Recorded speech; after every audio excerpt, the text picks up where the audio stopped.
And hello, everybody, and welcome to round 3 of season 29. Sorry, let me turn down my audio. I forgot my audio was. Okay.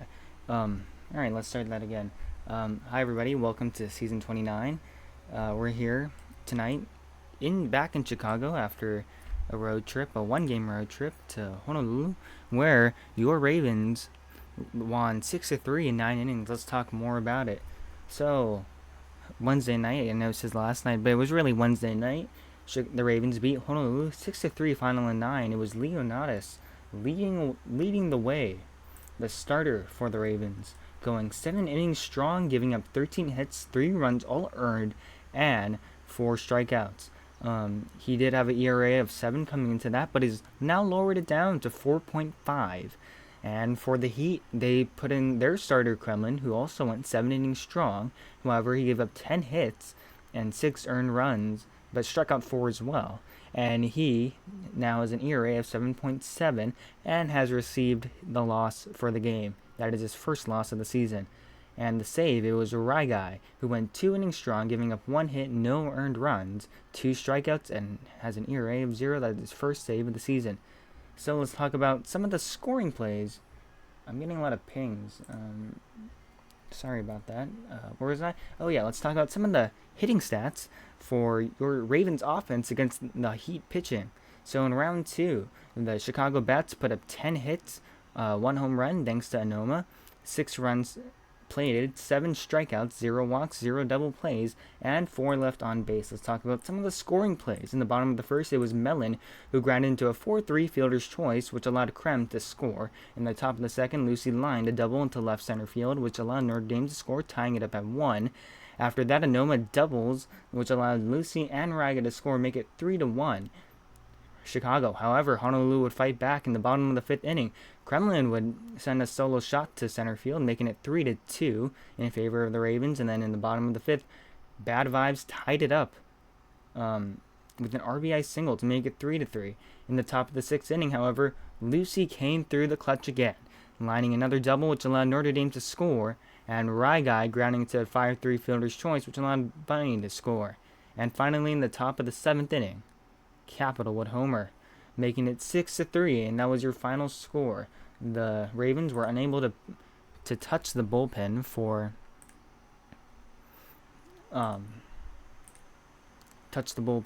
the Heat, but they did get their work done in time. Sorry, I lost my slide. Let's go on. Moving on to the hero of the game.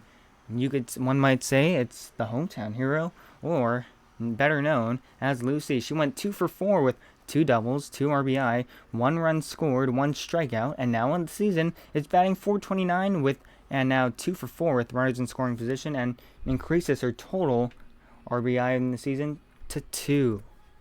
And let's talk about the Rebels, who are visiting tonight as we begin this 2-game series with them. Well, last night, or Wednesday, was a bit of a lapper as the Rebels beat the Philadelphia Surge 16-1, final in 7, thanks to the mercy rule. On the win, it was Bellinger, who went 7 innings strong, giving up 7 hits, only 1 earned run, and 5 strikeouts, bringing his ERA lower to a 7.88. Yes, that's right, you heard me right, folks, a 7.88 ERA, and that is because of game number 1, opening day, where the the Surge put up 5 runs in the 9th inning, which partially is on J-Rod, many could say, but the ERA was given to Belly for purposes. And the loss that night was given to V-Sync, who went 4 innings, only 4 innings, giving up 18 hits, and he was hit hard. Out of those 18 hits, 14 of them touched home plate, giving him 14 earned runs, and he struck out 3 batters, giving him a total ERA of 31.5. So let's talk about some notable offensive performances for the Rebels. For Atlanta, it was Mason Fire, who hit for the cycle. He went 5 for 5 with 1 home run, 3 RBI, 3 runs scored, 0 strikeouts, increases his batting average on the season to 750. Now is 2 for 3 with runners in scoring position, and how increases his total RBI counter to 3. Also, Bellinger, who went 4 for 5 with 1 home run, 4 RBIs, and 3 runs scored. And Eric Mai, 2 for 3 with 1 double, 1 RBI, 1 RBI double, and hit the walk-off double in the bottom of the 7th inning, which would ultimately secure the Mercy Rule win for the Rebels. Let's see, what are some other... Oh, I'm so sorry, I forgot to list our notable offensive performances for the Ravens. Well, let's start with the obvious. It was Lucy, who went 2 for 4 with 2 doubles, 2 RBIs, 1 run scoring, and 1 strikeout. But don't forget who was scoring those runs. It was Notre Dame Nerd, going 2 for 4, had 2 doubles of his own, and scored both of the runs for Lucy's RBI doubles. And Anoma, who went 2 for 5, as well as Capital. Wait. Oops, I messed that up. And it was... Actually, yeah, I'm so confused. I think it was Capital with a home run. I'm sorry. I put Anoma. Well, as I'm crashing, it was Capital. Yes, okay. So I was right. I put Anoma for the home run, but it was Capital who indeed had that solo shot to center. We got to see those fireworks erupt from the volcano. Boy, was that fun. But back home in Chicago, or we preview the series, and here we go, the head-to-head series. So tonight we'll be in Chicago. Tomorrow night it will be in Atlanta. That game will begin at 8 p.m. Eastern Daylight Savings Time. And then way, way into the future, round 24, Atlanta will come back here to Chicago to face the Ravens again. It'll be a 9 p.m. start, so put that in your calendars. And let's talk about the starting pitchers for today. For the Rebels, it will be Jose Altuve. In season 28, he pitched 19 games, including the regular and postseason, spotting a record of 4-5, repping an ERA of 5.43, and striking out 26 batters and only walking 8. For the Ravens, they were putting one of their aces on the mound. It's Nxnjahh. In 25 games, he had a record of 9-0 in season 28, repping an ERA of 4.01 and having 67 strikeouts to 7 walks. Since we're only about 10 minutes out of first pitch, I want to introduce you to my co-host for this stream, who will be taking from the bottom of the 5th all the way to the 9th, and maybe even extras if we go that far. Capitalist, who is on with us right now. Capitalist, please introduce yourself. Yes, good evening, ladies and gentlemen. This is Capitalist here. Just briefly want to shout out our good friend Lucas in the chat. He will be playing for the Rebels tonight. One of those season 27 Sonics. We're going to have a great homecoming series today. I'm excited to see a bunch of our old friends on both teams. We got Bellinger. Cade was always stopping by even though he wasn't a Sonic in season 27. Lucas, Riley Kias. It's gonna be a good day here in Southside Chicago. I'm looking forward to it. I think both offenses are potent, and hope both pitching stars can match up. I know for the playing manager Leonatus, also he considers a good chunk of these Rebels his friends as well, including the opposing starting pitcher Jose Altuve. So the gang's all here, all around. It's certainly going to be a good day. I'll be right back. Oh, you're good. Okay, I'll keep the fort held down. I can't really update what you see on your screen. You're just gonna have to stare at Jose Altuve's and Nxnjahh's starting performances. But I can tell you the World Cup scores from today. The morning game was the United States of America taking on our sporting rivals in Australia. The United States scored 2 first-half goals. It was an own goal by the Swansea City center back, Cameron Burgess. Just before halftime, the ex-Orlando City fullback, Alex Freeman, scored a header. It made it 2-0. That was the final score. And the game after that was Scotland and Morocco. It was a great goal from Ismail Saibari for the Atlas Lions, assisted by Brahim Diaz of Real Madrid.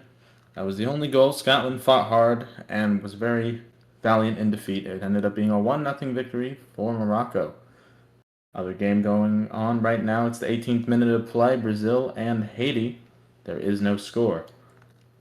Turkey and Paraguay will play later tonight. That is the second of the two games in the United States group. If Paraguay draw or beat Turkey, the United States will be first place in their group.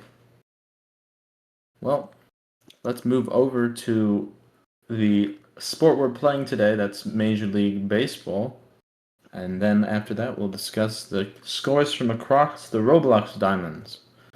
Let's start off with the biggest final of today in Chicago on the north side. The Chicago Cubs beat the Toronto Blue Jays 16-2. Starter Kevin Gausman was chased after 2 innings. He gave up 7 runs in the first, all earned, including a grand slam to, I believe, Carson Kelly. The outfielder Miles Straw actually ended up pitching better than Kevin Gausman in that game. It was pretty unfortunate. Let's hear some other scores from across the league currently in progress. New York Yankees 4 and the Cincinnati Reds nothing. It was a 4-run inning for the Yankees in the second. Jazz Chisholm hit a solo home run before Ben Rice showed up later and hit a massive second decker for 3 runs himself.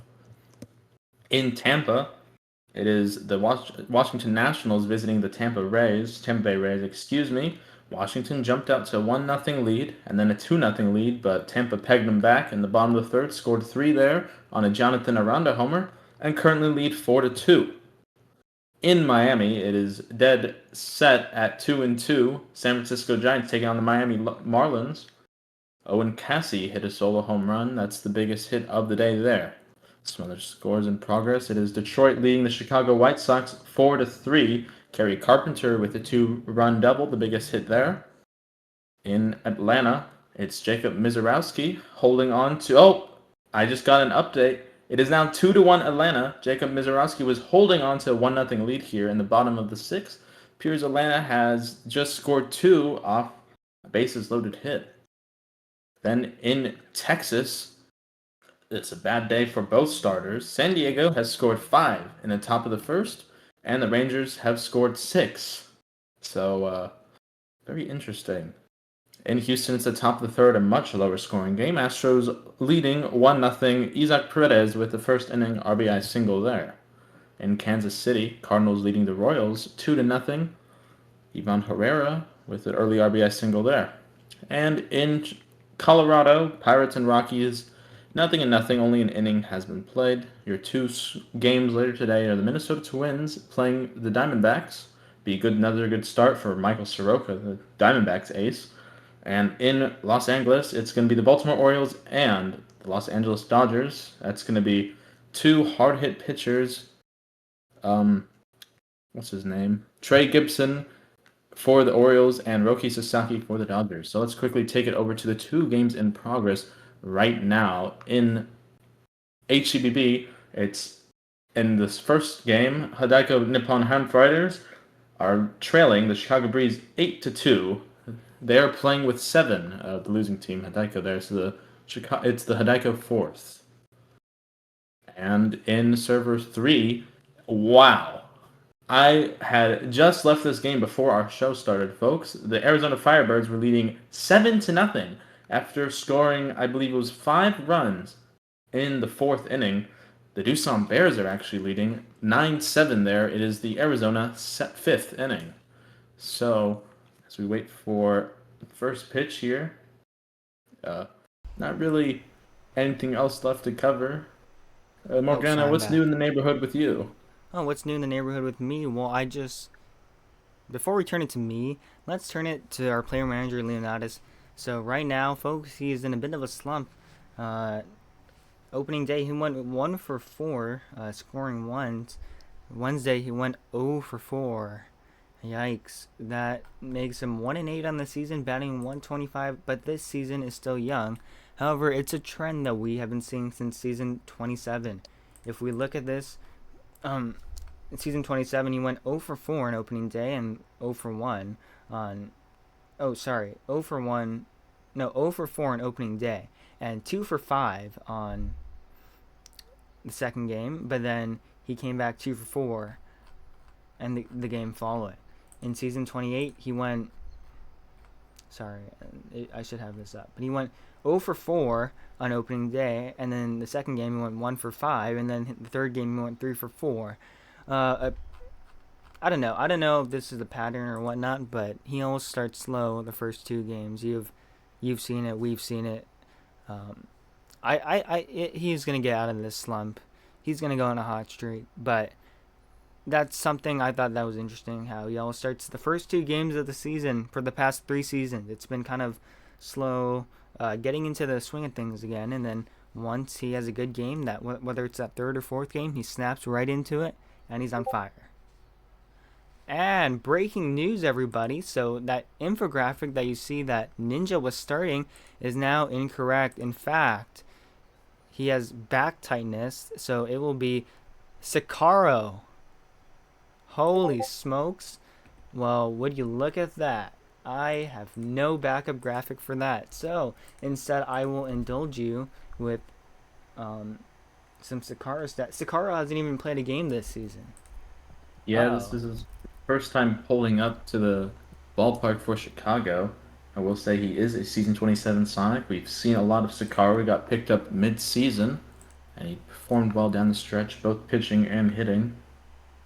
He's certainly figuring into the Chicago rotation, so it's not like they're hard pressed and they're looking for a swingman here to come out of the bullpen and give them innings. So should still be should still be a good pitching matchup here between Sakara and Altuve. Looking into Sicaro's season 28. Actually, that's not a good season to look at. He only had limited amount of games. Let's look at Sakar's career stats. In 251 games pitched, he has a record of 71 and 55, an ERA of 5.37, 1,102 innings pitched with a WHIP of 1.47, 907 strikeouts to 101 walks. He's given up 225 home runs. Well, how do we feel about that? You know, it's not your ace ninja, but it's something. And Belly is now in the chat. Hello, Bellinger. How do you feel about this emergency start? I mean, again, like I touched on, it's not necessarily the worst possible scenario here for the Ravens. It's not like this Sakaro isn't someone they weren't expecting to start games for them once we move to a proper three-man rotation as we enter the bulk of the games here in season. I think again, I think he will do well. I think that like we touched on before, both offenses are strong, so we might just see an offensive game altogether. I know we keep thinking that we're gonna see one of those good pitching master classes, but I don't think there really has been any of that anywhere across the main league so far in these first two, some games currently in progress games. So, but you know, we just got to keep hoping one day. I guess five it was what 5-4 uh, on opening day and it six was three in four the second three, game. 4-3 on Four opening day. three. Okay, Yeah, I was off by a run. Well, those are still very very. respectable pitching Yeah. outings. It's not like lights out. I mean, there was a lot of contact given up in both games, Yep. but it's again got the job done. 3 runs allowed. I know Darlow pitching for the Heat on opening day. That's a good start. Obviously, 4.5 ERA, but this is main league, not Major League Baseball. And either way, it seems like a 4.5 ERA gets you the number 3 rotation in most teams these days, anyways, which is kind of sad. Cuff, And some cuff. Miles more Mikolas. more breaking news here from Leo. If Sakara doesn't show, it will be a game time. It will be a game in the moment decision. We don't know who will be taking them on. We apologize for that greatly. We try our best to make sure this never happens, but of course there are situations where physical health or other life events take place, which produce these kind of bizarre, wacky events. Don't forget that after this VOD will be posted on YouTube. So for teams in here watching and scouting, there will be film available. And that's kind of the downside of streaming a lot of our own team's games. I mean, it's like it's good for archiving and stuff, but it also really benefits everyone else who scouts and watches. So, I mean, you give some, you take some, but we were supposed to start about a minute ago. Yeah. Did you make sure that Jordan posts the stream link? I sent the stream link to Jordan, but Okay. Oh Might yes, have to. happy Juneteenth, everybody. Leah has also said that they will be wearing black today in honor of Juneteenth. No stream link posted yet. Um,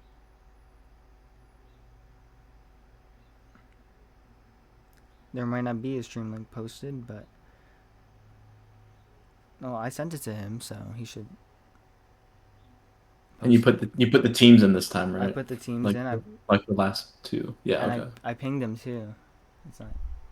Cool. Well, it's okay. We have 15 from both the Ravens and the Rebels alone.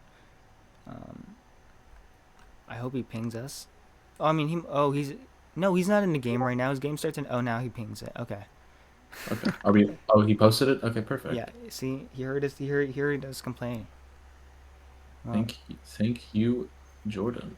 thank you, Jordan, indeed. So, as we're waiting for the park to be set, this pregame show again brought to you by our friends over at Hardware Haven.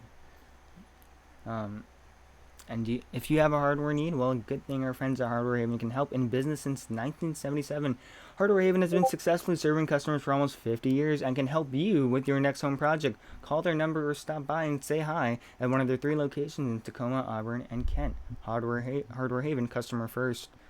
And this pregame show was also presented to you by Carl's Clam Chowder, the creamiest clam chowder in the Pacific Northwest. When a pitcher strikes out 12, fans will get a complimentary 12-ounce bowl of clam chowder from Carl's Clam Chowder. That's the creamiest clam chowder in the PNW. As we wait anxiously for the new starter, as we don't know if it will be Sakaro or someone else. Um, Again, we apologize for the delayed game. That's not on our control. That's everybody else. I'm getting a lot of pings.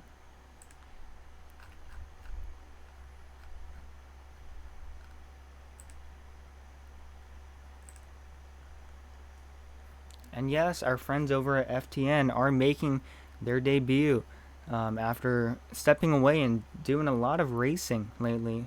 Thanks to David J. Kreutz, they are finally back with HCBB, back where they belong. I loved watching FTN streams. It's such high quality, and I recommend that if you want to watch HCBB in your free time, watch that. Watch FTN. Again, happy Juneteenth to everybody. We hope you're having a wonderful Friday evening. We hope you have a fun weekend too. I mean, we are midway through June, which means we're about a quarter of the way through summer. As Puerto Rican is now in the server.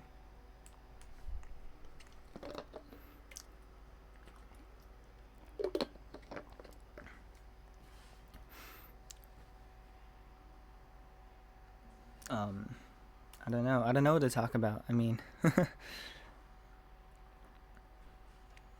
well, as we're still waiting for. Oh, there's Ninja, but I don't think he will. I think he will be a bod today instead of a player because of his back tightness. We hope Ninja, if you're listening to this, that your back tightness will get better because, as I mean, I go through a lot of physical ailments. So does Capitalist, and Cough, those cough, suck. concussion. Oh yeah, I have a concussion. It's a little bit different, but it's kind of the same. But yeah, Ninja. Hopefully, if you're listening to this, we hope that you get better soon. Now, we need you. Not much I can say there. Quick stint on the 1-day IL, hopefully. Quick snap. But he's jumping around a lot. I mean, like, how Well, much can your? he's trying to loosen up the back. Oh, got it. You know, like a with like the deadlift. No, that's the wrong term. I forget what they call it when you hang off the bar and like releases everything. Do you know Oh what I yeah, mean? yeah. Like a hang. Like yeah, you go and you do like a dead hang when you just like hanging. Yeah. Okay. Yeah, Yeah. yeah, Okay. I don't know why I said deadlift. We all know what that is. yeah. Okay. Well, to in your defense, you don't go to the gym that much, so. Nope. Didn't have to Well, say that one on the air. oops. All right, and Smooth. as we're loading into the stadium, hopefully, soon. To the 4 viewers on TikTok, thank you for tuning in. We really appreciate it. 9 o'clock start Yo, time, of wait, course. people are actually watching this on TikTok. Yeah. Yo, that's crazy. Anyone watching on YouTube? We can only run 2 at a time. Oh, I see. Okay. Otherwise, we would have to pay for premium. I'm not paying for Yeah. premium. I think I'm good. Yeah. Let me take off the pregame show as we get underway here in Chicago. I will be taking the first 4.5. Sorry about that again, folks. We have to mosey on down to home plate. Tonight, once again, it will be a questionable start for who's taking the mound for the Ravens. Obviously, Leo in a bit of a scramble as the original starter Nxnjahh did not show up as planned because of his his back tightness. Oh my gosh, can you believe I forgot that he had a back tightness already? It's been what, like 10 minutes? It's probably been less. No offense. It's okay. Oh, Happens to the best of us. yeah. Well, that's a concussion for you. Having any back ailment is always the worst. I Oh mean, yeah, for sure. I've had two very very bad back tweaks, and one of them was athletically induced. One of them just kind of happened. Mm. So probably not the best thing to happen to an 18-year-old, but we move on. Yep. Again, I would read the full strength lineup, but obviously with Nxnjahh not in the lineup, there is no full strength. And in fact, as we're looking here at the player list, there is no Sakaro. So Sakaro will not be your starter tonight. Instead, waiting on official confirmation. And it looks like Capital is an official instead of, for some reason, a player. He should be joining the team soon. Okay. Well, yeah, we're all anxious. But hey, Gabe is appearing for, I think this is the first time in season 29. Or at least the first time we've been here. Mhm. If I had to guess before we see who actually runs out to the mound, I know Yankee started a spring training game.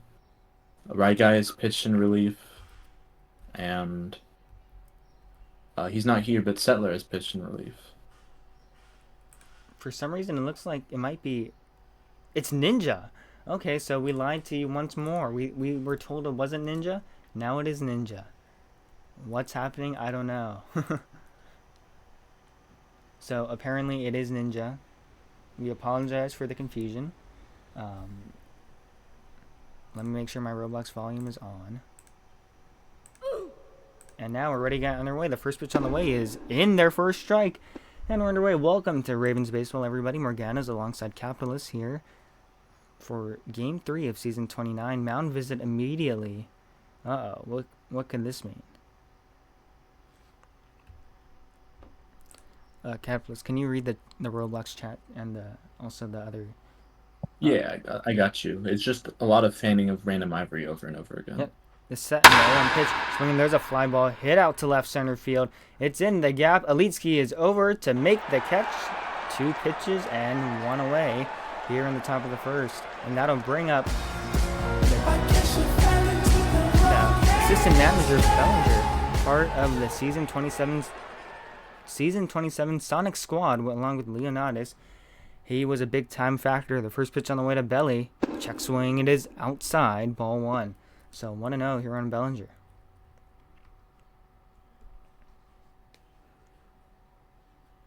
The set and the 1-0 pitch on the way. It's up high. And now Bellinger quickly ahead. 2 balls and no strikes. He is in the driver's seat. The set. And here comes the 2-0 pitch on the way. It's check swing. It's outside. And they might be walking him right here. Well, this would be a smart move. Bellinger has been absolutely punishing balls. Batting .778, including a 4-for-5 game on Wednesday. Now from the set, and here comes the 3-0 pitch on the way.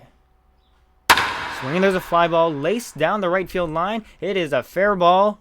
Up with the ball is Notre Dame. A 1-out single for Belly.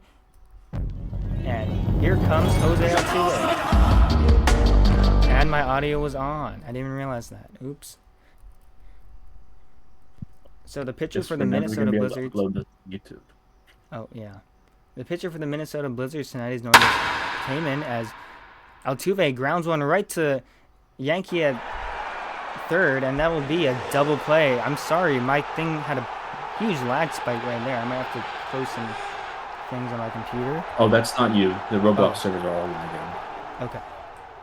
Well, good to know. So, a 1-out base runner in the form of Bellinger erased from a double play thanks to Altuve.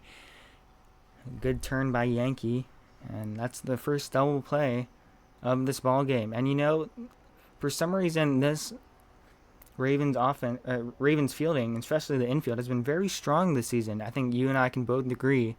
They are turning a pretty good amount of double plays this season. It's only been 3 games, but even through spring training, they have been pretty consistent at that.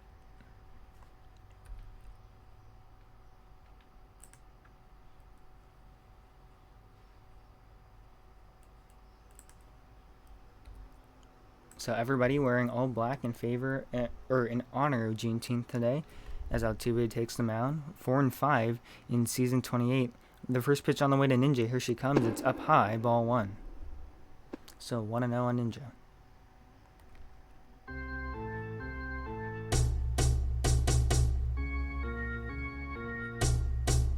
First pitch around about 9 something-ish. 909. 909. Now Altuve gets into the wind of the stretch, and the 1-0 pitch on the way. Swinging, there's a fly ball. Hit out to the gap in right center field. It's dropping, it's down. It splits the alley. Mason tries to go to dive, can't get it. Nxnjahh on his way to second. The throw, he is safe. Wow, a big throw from Eric Mai in center field, but to no avail. Nxnjahh is on second with the leadoff double, and here comes Anoma. How about that?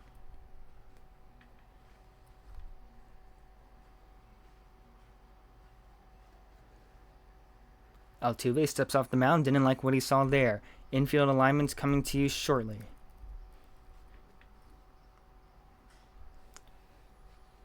Altuve from the set, and here comes the first pitch on the way to Anoma. It's inside, ball 1. So a good take by Anoma.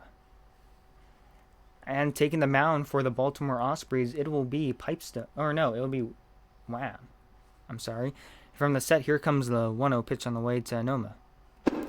Paints the inside edge, a strike. Now 1 ball and 1 strike with Nxnjahh on second base.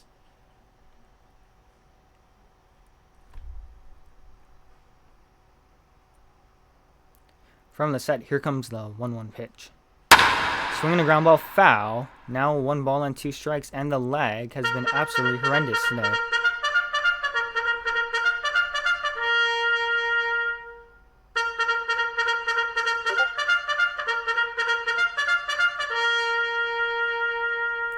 And the 1-2 pitch, here she comes. It's outside. Good eye by Anoma. So now 2 balls and 2 strikes with the runner on second base here in Game 3 of Season 29. Young Season 29, I might add.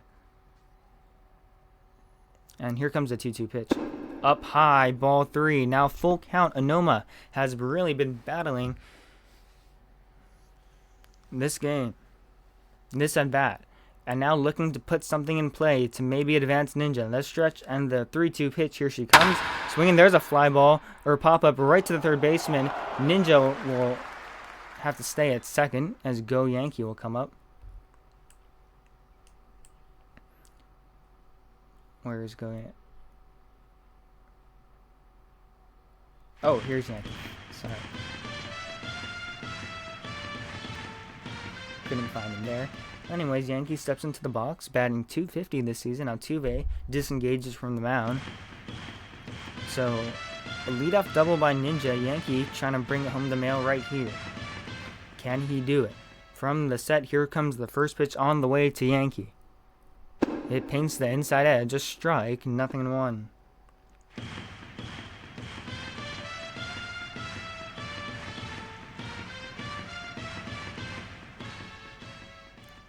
Altuve gets the sign. This set and the 0-1 pitch. Down low, good take.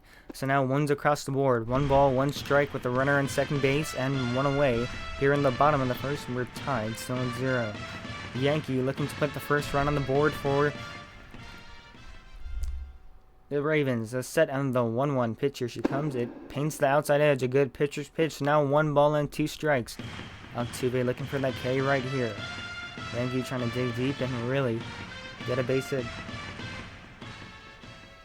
The set, here comes the 1-2 pitch on the way. Swing and a miss, high cheddar. And his Yankees swung right through it, and that'll bring up player manager Leonidas. He has been struggling in the first 2 games, 1 for 8, batting .125. He has struggled like this through the first 2 games in season 28 and in season 27. But he also has a good 3rd game, so let's see how he does here. The first pitch on the way, he takes it high, ball 1. 1-0.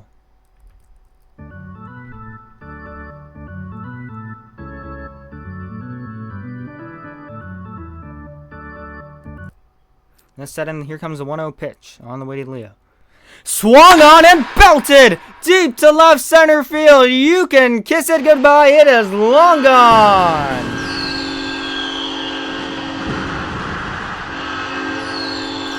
A towering 2-out, 2-run home run for Leonidas, and the Ravens take a 2-0 lead here in the bottom of the first. How about that?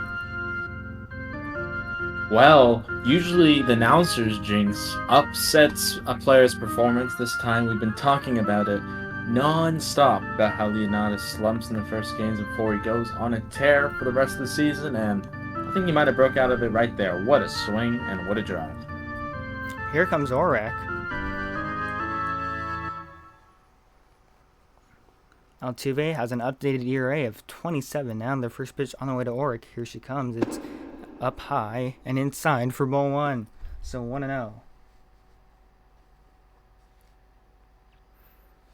Instant offense, a leadoff double from Ninja, a 2-run blast from Leo. Well, how about that? I haven't seen that announcer's jinx work like that first. A set and the 1-0 pitch on the way. Swinging a pop-up. First base side of the infield. Altuve is there to make the catch to retire the side, but not before the Ravens tack on 2 thanks to a 2-run blast from Leo. We head to the top of the second, where your Ravens lead 2-0 over the Rebels, as Mason Fire will lead off the inning for the Rebels. Mason Fire went 5 for 5 yesterday with a cycle and 3 RBIs. Ninja giving him some warm greetings as Mason, who's batting .750 on the season, waiting for something. I don't know what it is, but he's taking a sweet old time. Score update from Minnesota. It's still 0-0 in the bottom of the first. Wham on the mound recorded the first out as Mason takes that for a strike. 0-1. So yeah, a little bit of a laggy day for the servers as the 0-1 pitch is up high, ball 1. The count evens out to 1 ball and 1 strike.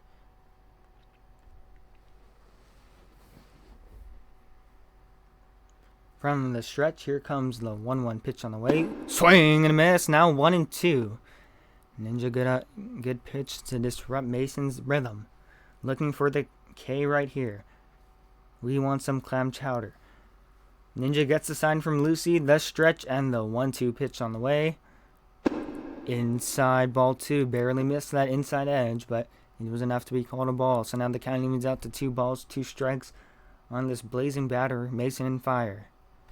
From the stretch, here comes the 2-2 pitch on the way. Up high, what a take by Mason. Now full count, 3 balls and 2 strikes.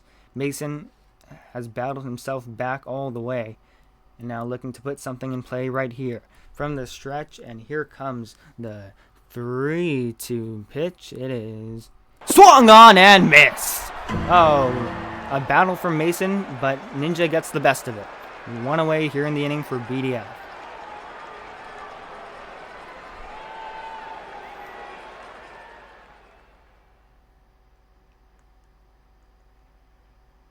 First pitch on the way to BDF. Check swing. It is outside. Ball 1.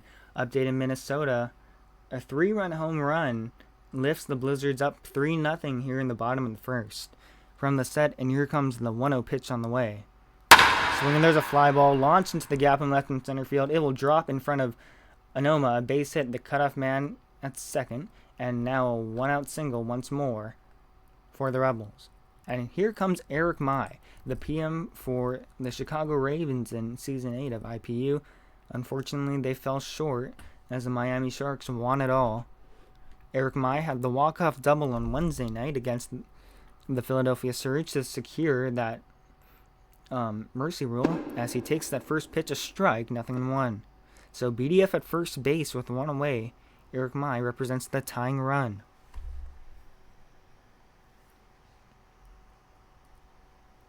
From the set, here comes the 0-1 pitch. Down low, good take. So now one's across the board. 1 ball, 1 strike with a runner on first base and one away here in the top of the second inning, where the Ravens lead 2-0. Ninja gets a sign from Lucy. The set and the 1-1 pitch. Swing and a miss. Now 1-2 here on Eric.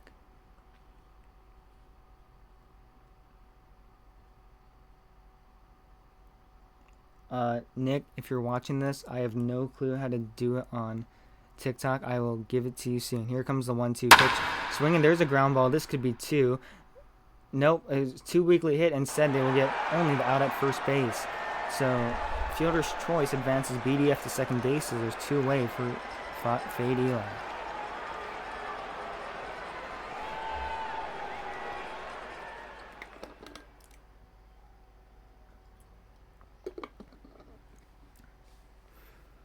From the set, here comes the first pitch on the way. Swing, there's a ground ball, roped up the middle, a base hit. Oh, wait, no, they're going to put him out. I'm so sorry. I thought that was into center field. I guess not. Right into the shift, in fact. Apologies, I did not see that well. Yeah, I don't even know what to say there, I have to be honest. Yeah, you thought that was a hit too, right? Yeah. How did that happen? That must have been the lag. Yeah, this server has been unusually buggy, you would say, too, right? Yes, everyone in the chat is saying it's because Grow a Garden updated. Because of course they did. Do you remember the old days of Meep City and Adopt Me lagging everyone's game everywhere? Yeah, well, if it's not one thing, it's always something. As Cade enters our chat. Hi, Cade. Thank you so much for giving us a channel to put our stream links in on your server. We really appreciate it. You too, Belly and Icarus. Appreciate all of you. The first pitch on the way to Atl Chr. Here she comes. It's in there for a strike. 0-1.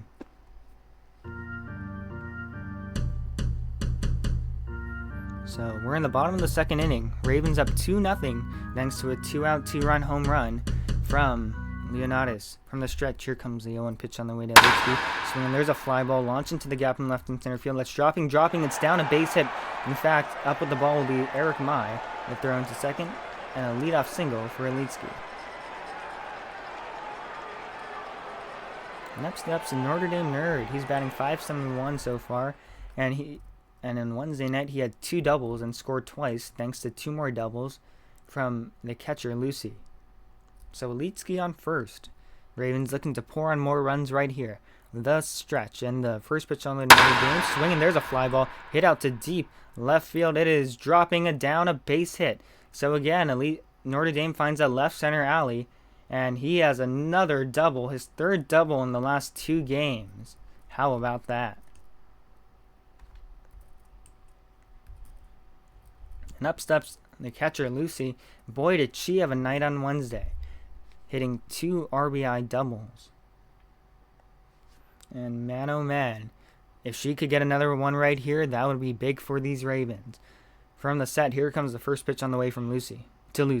It's up high, good take. Ball 1.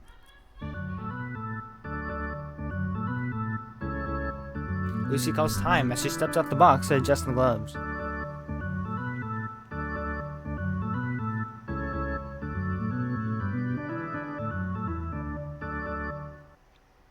So 1-0 here on Lucy.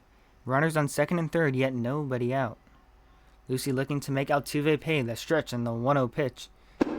It's up high. Now 2-0. Lucy's in the driver's seat looking to punish Altuve right now. Gets the sign from BDF. This set and the 2-0 pitch. Check swing. It's in there for a strike. 2-1.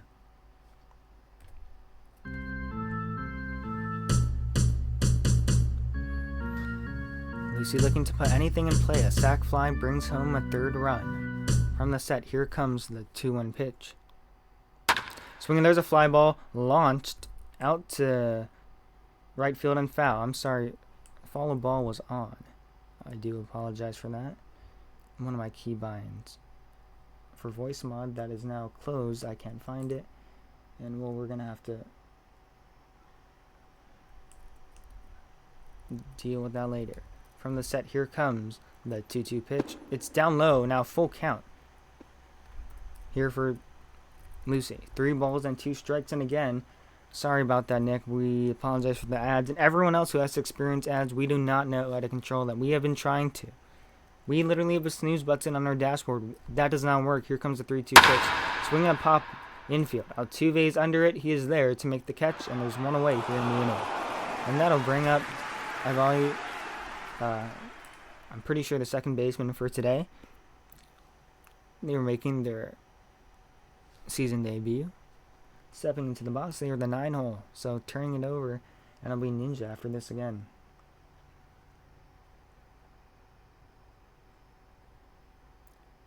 From the set, here comes the first pitch on the way to Value. Up high, ball 1.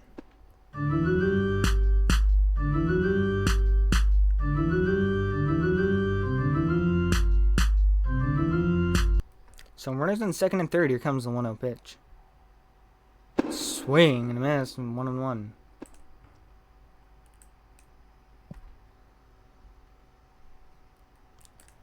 So 1 ball and 1 strike here on Ivolute. Elitski at third base, Notre Dame at second. Looking to make Altuve pay. The stretch and the 1-1 pitch. Swinging, there's a fly ball laced out to right field. The right fielder Mason is there, makes the catch. Elitski thought about coming home, but stays at third base instead. And that was a good decision as the throw came in too quickly. And here comes Nxnjahh, 1 for 1 today with that double, the leadoff double in the first inning. Can he get another hit right here? Altuve let up a leadoff single, then let up a double. That allowed runners on second and third. He has recorded 2 consecutive outs. Trying to get out of this inning without any damage. The first pitch on the way to Nxnjahh. It's in there for a strike, 0-1.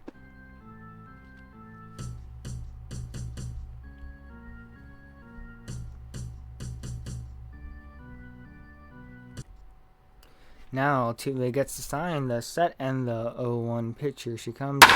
Swinging a ground ball right to the first baseman. Takes it to the bag himself.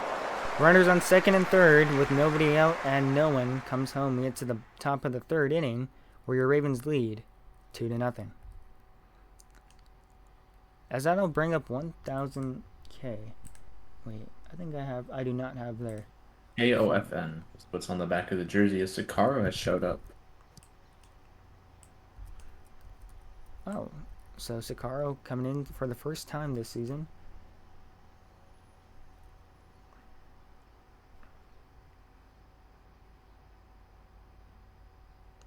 This stretch on the first pitch on the way. It's up high, it's in there for a strike, 0-1.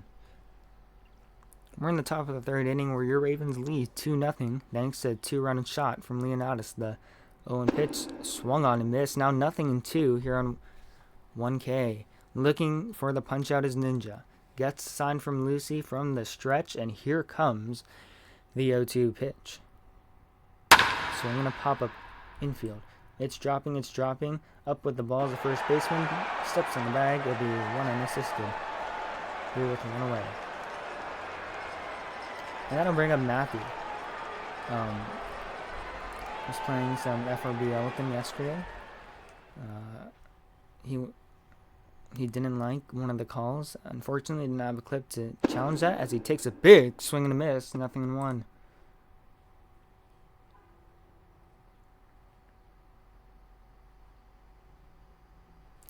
And the 0-1 pitch is popped up in the infield. Ivalue is there. No, the first baseman makes the catch instead. 2 away quickly for Icarus. Icarus, the leadoff, is 0 for 1 tonight.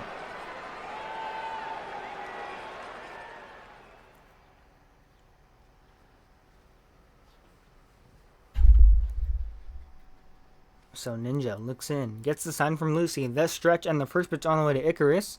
Swung on and missed, nothing in one. Yeah, sorry, Nick. Unfortunately, today we're all on, as you put it, capitalist, Australian ping, as we are all having a rough day with our lag as he takes that outside for ball one. So, score update in Minnesota, as in the top of the third, home run from the Ospreys. They're in the animation. I can't see who hit it, but it's now 1-3. Minnesota leads. Here comes the 1-1 pitch on the way. It's up high, ball two. So now 2-1 here in Icarus. Oh, it looks like Joshy Boy hits bombs. Hit that one. Yep. I guess the razzing I gave him in spring training helped out. I guess so. As there's a pop up right under it as I valued, waits for it to drop out the night sky, makes the catch as we hit to the bottom of the third, where your Ravens lead 2-0 as a no-mo will step into the bat. Step into the batter's box, excuse me, a 1-2-3 inning working nicely by Nxnjahh.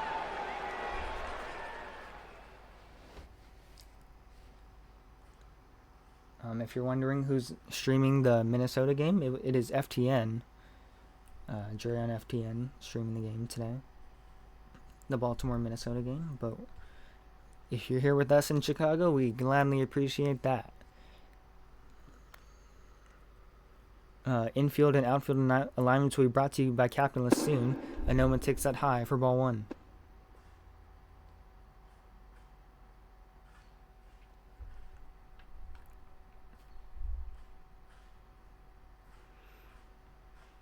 Gets the sign, the stretch, and the 1-0 pitch. Swinging a ground ball right toward the mound. Big lag spike. Altuve has it. Flips to first in time. That lag didn't even give Anoma a chance, as here comes Yankee, struck out last time.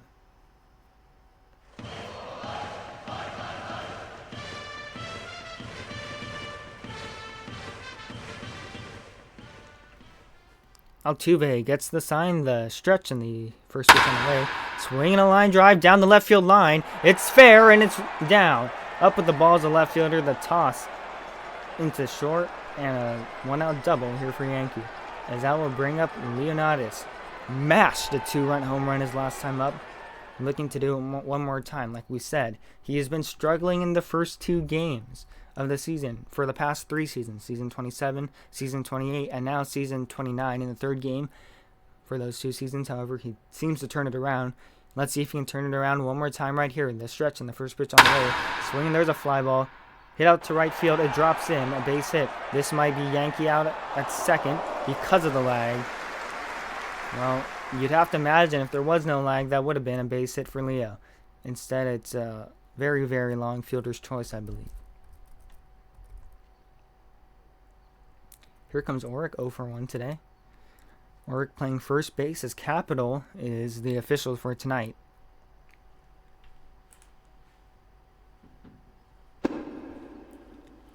And that takes that pitch inside, ball one. Yes, thank you, Capitals. I've totally forgot. Grow Garden was updating today. That's a big sight, huh? Well, Leo on first with 2 away. Here comes the 1-0 pitch on the way to Oric. It paints that inside edge. It's 1-1.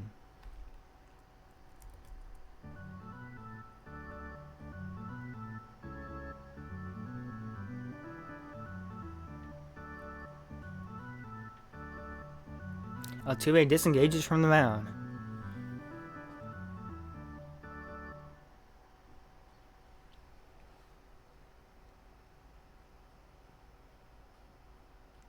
From the set, here comes the 1-1 pitch. Swinging, there's a fly ball lifted to over the head of the third baseman, Matthew. It sneaks into left field, a base hit. Leo down to third. As a throw will be received by the catcher BDF. So now runners on first and third here for Alitsky. 1 for 1 today with that leadoff single in the bottom of the second inning, which was ultimately stranded after 8-9-1 cannot bring him or Notre Dame home. The first pitch on the way to Alitsky. Swing, there's a pop of foul territory, playable. Third baseman Matthew cannot make it. It's 0-1.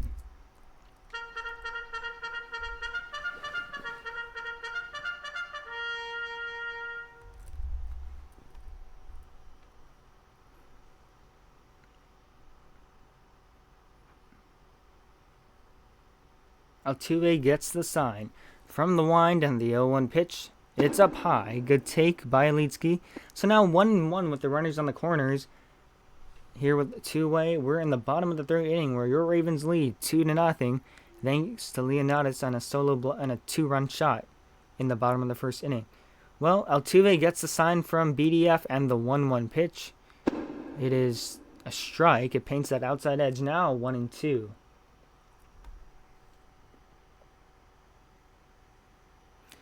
Alitsky calls time to step out the box, adjust the gloves, takes a moment to breathe. But we're ready right here. Let's set in the 1-2 pitch on the way. Up high, what a take. So now Deuce is wild. 2 balls, 2 strikes, 2 runners on, parked on those corners, looking to score more with 2 away. Alitsky 1 for 1 today with a single. Here comes Altuve's 2-2. Swing and a fly out to left field, and that'll retire the side. So runners on the corners, the Ravens cannot score. We get to the top of the fourth, where they lead 2-0 over the Atlanta Rebels. While we get Bellinger in here running from left field, I'll give you the defensive alignment for the Chicago Ravens. Let's see who's going to be pitching. I believe it is going to be Sakaro. He just entered the game for Ninja. Ninja having to exit on the ambulance, for those who missed it.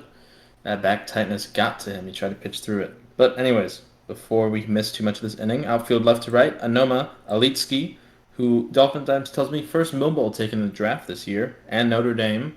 Infield left to right, Go Yankee, Leonidas, Ivalut, and Oric. Catching is Lucy, and pitching now Sakaro entered for Ninja. So now Sakaro gets into the 1 and the 0-1 pitch on the way. It's inside, so now 1-1. Last season, Bellinger played for the Anaheim Stars in season 28, which then became the Chicago Ravens, then became the Cincinnati Raptors. The 1-1 pitch is up high, ball 2. Season 29 will be his 13th season, surprisingly. And a fun fact about him, he beat the Beano's curse last season. That locks him on 10 home runs. He only needs 13 more home runs this season for 100 career home runs. And he said Cade hits bombs is his best friend as he launches one deep to left field. My mouse is stuck, but it is down a base hit, so a leadoff single from assistant manager Bellinger, and here comes Jose Altuve. I apologize for that bad camera work, folks. My mouse was on my other monitor. So now here comes a tying run up to the plate as Sakaro paints that a strike, 0-1.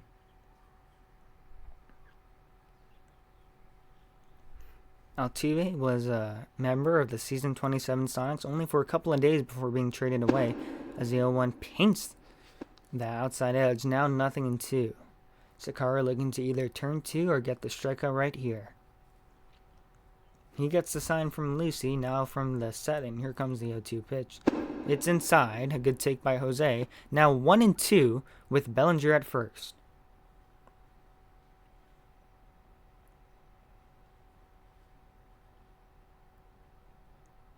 From the set, here comes the 1-2 pitch. Swinging a fly ball, launched into right field. It is down a base hit. So back to back. Oh, wait, no, he is out. Yeah. Oh, no. Lag. We were blaming that one on lag, right? That is definitely lag. That was most definitely lag.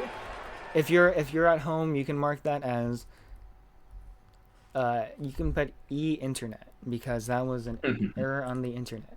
Why don't you just say Ethernet? I know, I'm so corny.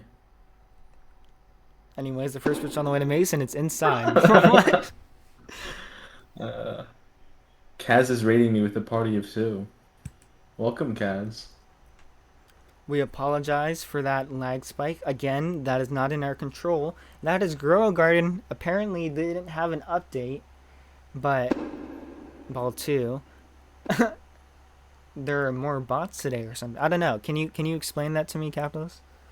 I mean, I just going off of what used to be true for Meep City and Dot Me. I swear they used to bot it to fill up servers. I think swear. So. Sakara steps off the mound. He's been kind of hard hit today. Well, he got bailed last time thanks to the internet. a long put out, or fielder's choice, I think, from Notre Dame Nerd. I didn't know he had that much of an arm. Here comes a 2-0 pitch. Strike called, 2-1. Chaz saying that they're going to head over from the Arizona-Tucson game soon. Capitalists, if you could get the scores from that, that'd be amazing. Here comes the 2-1. Spoiled foul. Now counting is at the 2 balls, 2 strikes with Belly at second base. I just got the update from my good friend Calx, who was playing in that game. Tucson Bears had actually taken a 10-7 lead as of the top of the 6th inning. Actually fell behind, gave up 5 in a row, and lost 12. What the heck just happened? As there a ground ball right to high volume, thanks to the lag, that should have been a base 12-7. hit. 12-7. Kaz is saying Arizona won 12-10 in the final, but that's what I was saying before. That should have also been a base hit with and maybe even scored a run. Now Bellinger at third base. So Sickaro's been kind of hard hit today, but thanks to the internet, he has been getting bailed out. So Arizona, or Atlanta, robbed of yet another hit.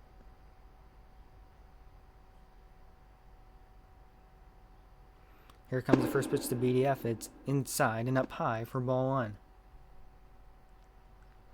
So 1-0 here on BDF. Score update from Baltimore, from Minnesota. It's still 3-1. Minnesota leaves Baltimore. As Siccaro misses that pitch, it's 2-0.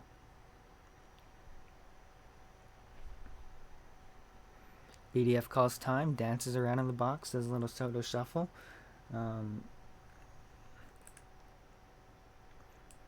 Siccaro looking to get bailed out by the internet one more time. The setting, here comes a 2-0 pitch. Check swing, it's up high, ball 3, they might be walking him.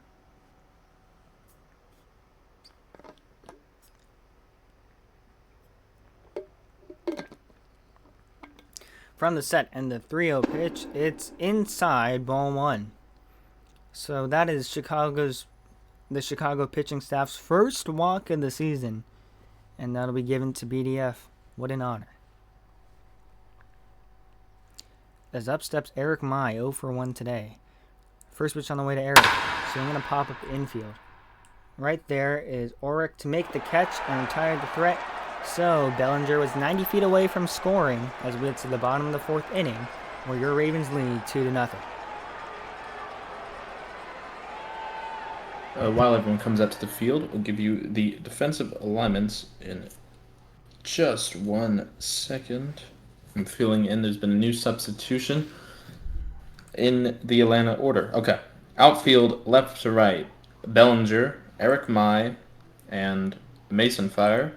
Infield, left to right. Blocky Joker, Icarius, KOFN, and Faded Eli. Started the game, had his at-bat. Nxnjahh was a courtesy fielder for him for a couple innings. Did not get a chance to bat. Faded Eli back in there at first base.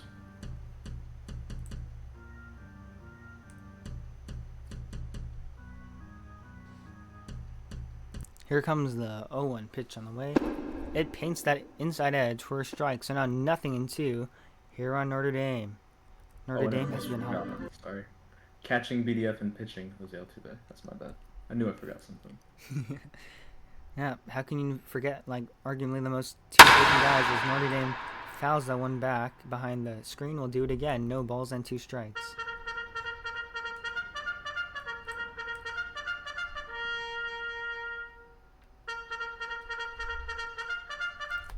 From the set, here comes the 0-2 pitch on the way to Notre Dame. Check swing, it is inside. What a take. So now 1-2 here on Notre Dame. We are in the bottom of the 4th inning where your Ravens lead 2-0 over the Atlanta Rebels. From the set, here comes the 1-2 pitch. Strike 3 called. Absolute pain from Altuve as there's 1 down here in the bottom of the 4th, and that'll bring up Lucy 0 for 1 today. She was 2 for 4 yesterday with 2 RBI doubles.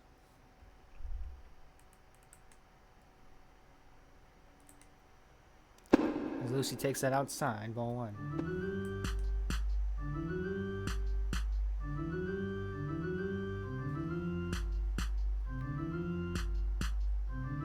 From the set, here comes the 1-0 pitch. Up high, ball 2. So now 2 balls and no strikes on Lucy.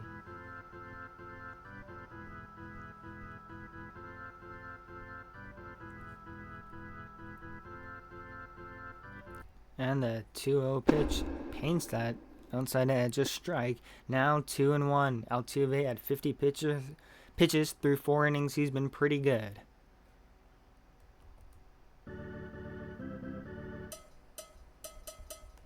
And the 2-1 pitch, swinging a pop-up foul behind home plate. Now 2-2. So Altuve down 2-0. Now ties this count up 2-2. Looking for a K. Altuve has been absolutely rolling so far. From the set, here comes the 2-2 pitch. Up high, full count. So now 3 balls and 2 strikes on Lucy.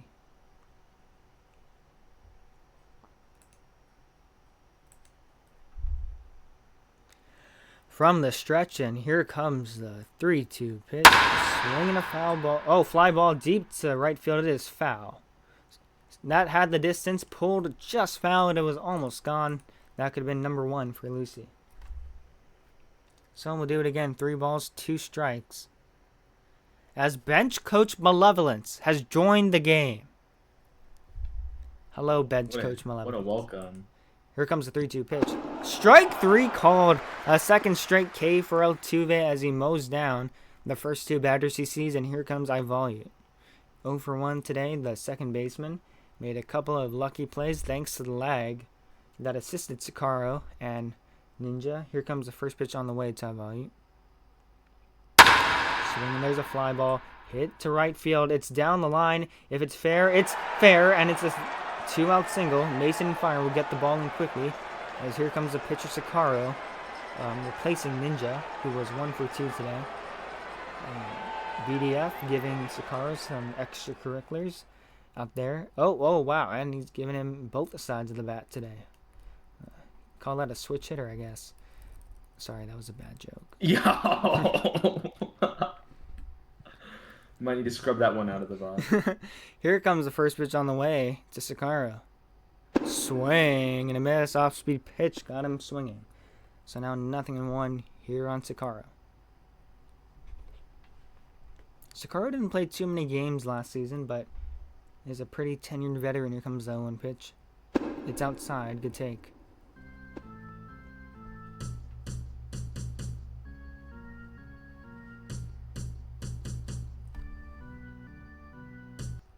And the 1-1 pitch paints that outside edge, a strike. Dog got clips. Thank you for the rose. That is the first dime we have ever made off of TikTok. Would you look at that? Wait, you're kidding. Nope, we got a 1 coin donation. Here comes the 1-2 pitch. In the dirt now. Deuce is wild. 2 balls, 2 strikes with 2 away. I valued on first base. Here in the bottom of the 4th, where the Ravens lead 2-0. They would love some insurance right here. Here comes a 2-2 pitch. Swing and a miss. So 1 runner on, but 3 Ks for Altuve. We head to the top of the 5th, where your Ravens lead 2-0.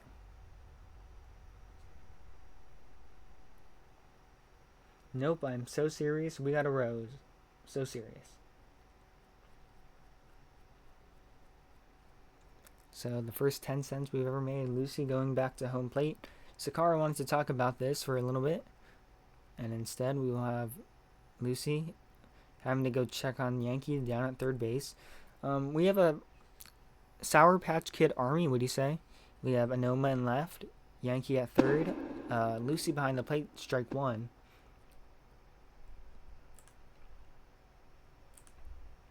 Sweet, sour, and then sweet, then gone. As another mound visit. Do they know they only get 4 mound visits per game? This is like Settler was coming in to play second for Ivalu. Oh.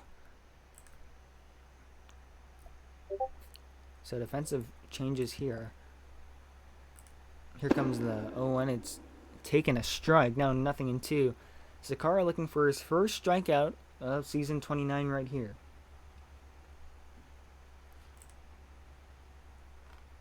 Another home run from the Ospreys. Looks like we are 0-2. Swung on and missed. There is strikeout number 1 here for Chr. 1 down, and that'll bring up 100K. 0 for 1 today with the ground out. In Minnesota, it is all tied up at 3 apiece. A 2-run blast from I'm not sure who in the top of the 5th inning with 2 outs. So, yep, in a game where Minnesota led 3-0, now they're all tied at 3. From the stretch in the first pitch on the way, chopped foul, 0-1. On deck is the third baseman, Matthew. Capital. Not playing in the game today because they're officiating as 100K takes it outside for ball 1.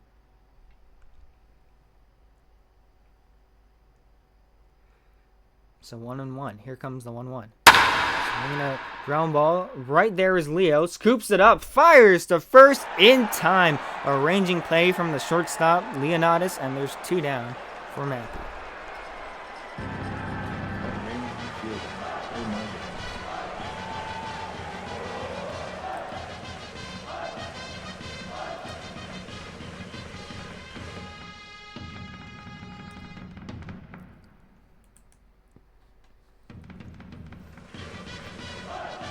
Lucy showing off her dance moves in front of the home plate cam.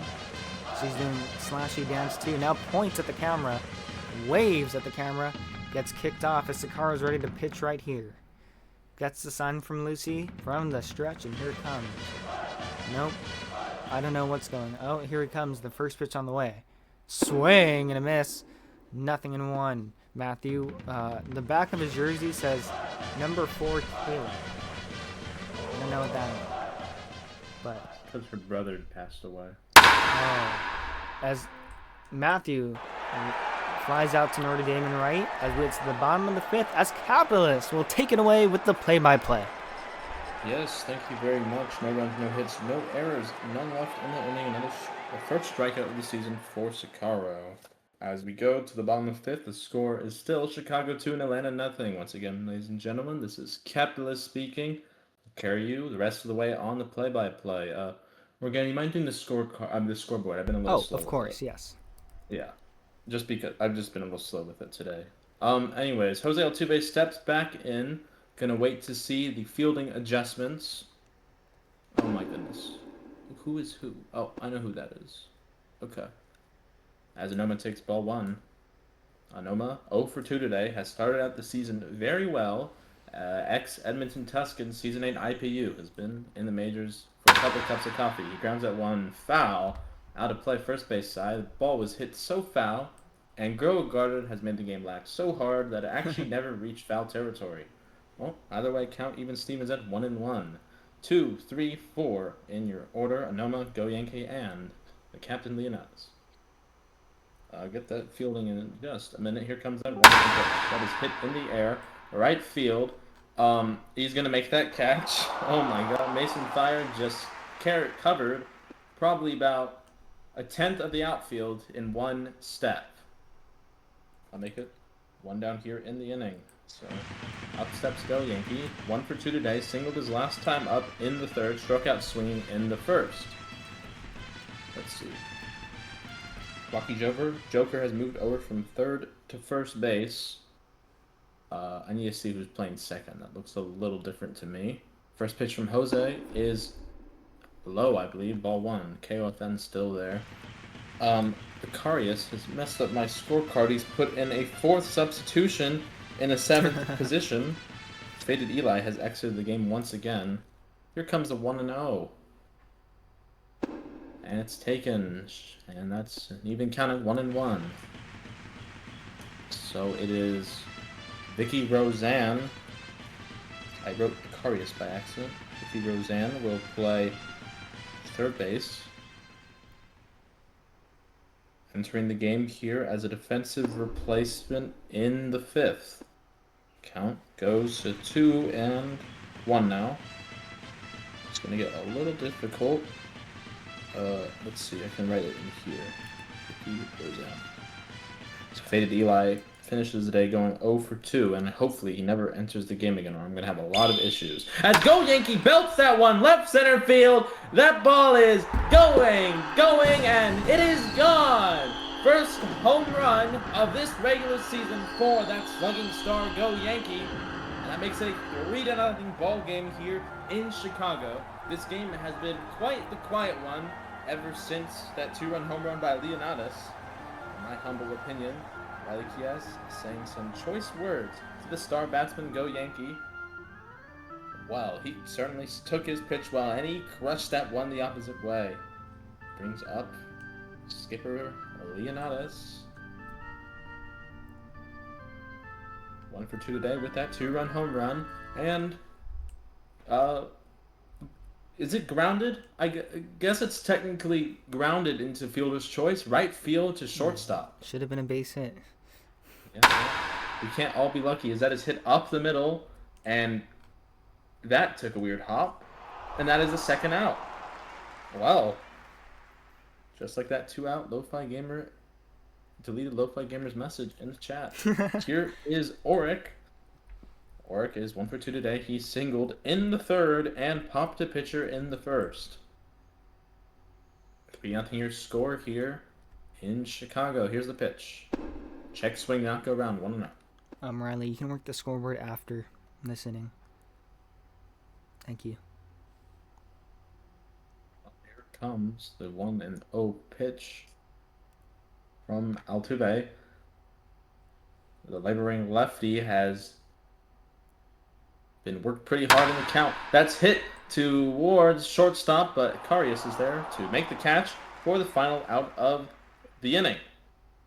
One run, on one hit, no errors, and none left.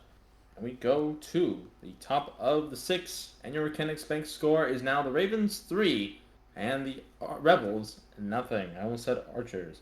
Here is Akarius, 0 for 2 today in the leadoff spot. Popped to second in the third and flew out to center field, leading off this game in the first.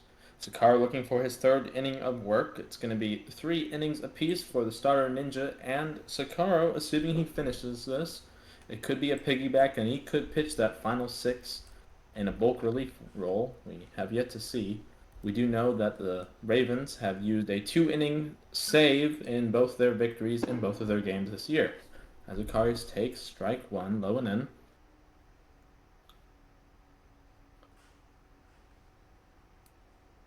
So we wait the 0-1 from Sakara.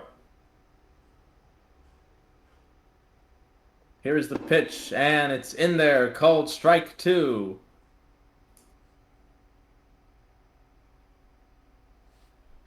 So, Sakara already has him in a hole. Here's the pitch taken, and a good take there inside. Ball 1, 1-2 the count now. And we're gonna, you might have to do the scoreboard here. Riley wants to do it. Yeah, I had to update it. Here comes that 1-2 pitch. And it is inside again. And the count evens now at 2-2. 2 balls, 2 strikes, 2 outs, and none away here. Check stream material. In the top of the 6th inning. 3-0 for the Ravens as Akarius hits that one well. Right center field. That ball is deep. That ball is fair. That ball is gone. Just over the last section of stands here in right center field. Just to the right of the batter's eye. And that makes it a 3-1 ball game. On a real tough count there for Akarius. Started it 0-2. Got a little bit back in it. And Sakara tried to get him out there. Akarius just muscled that one and just cleared the center field wall. Well, Atlanta has woken up here finally with their first run of the day. Comes on the leadoff home run by Akarius here in the 6th inning. So up steps Bellinger. Bellinger 2 for 2 today. Singled and was stranded at third in the 4th. Singled and was thrown out on a double play in the first. So here, as he takes the first pitch, 1-0. On deck is Jose Altuve, the pitcher. Would love to help his cause if Bellinger can get on here. Count evens at 1-1.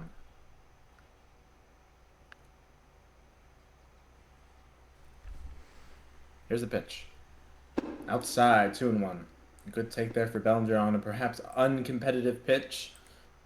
Sakara perhaps a little aggressive, passive here, excuse me. Here comes that 2-1. And Bellinger, passive himself, takes that one on the inside part of the plate, and the count now even at 2-2. A slow cutting ball. That was more of a 12-6. Well, Deuce's wild pitch on its way. Here it comes. And it's hit towards left field where... Who is that? Makes the catch. That is a Korean name that I cannot pronounce. He might be well, young. Other way. Maybe. Yeah, that sounds about right. Well, first out here in the inning, and Jose Altuve takes ball one inside. That's the one with the polar bear hat. Yeah, Jung Fergen. Okay. I know on Altuve, 0 for 2 today. Grounded into fielder's choice, right field to first base in the fourth, and grounded into that double play. Shortstop unassisted for the first out, over to first for the second. Count now 2-0.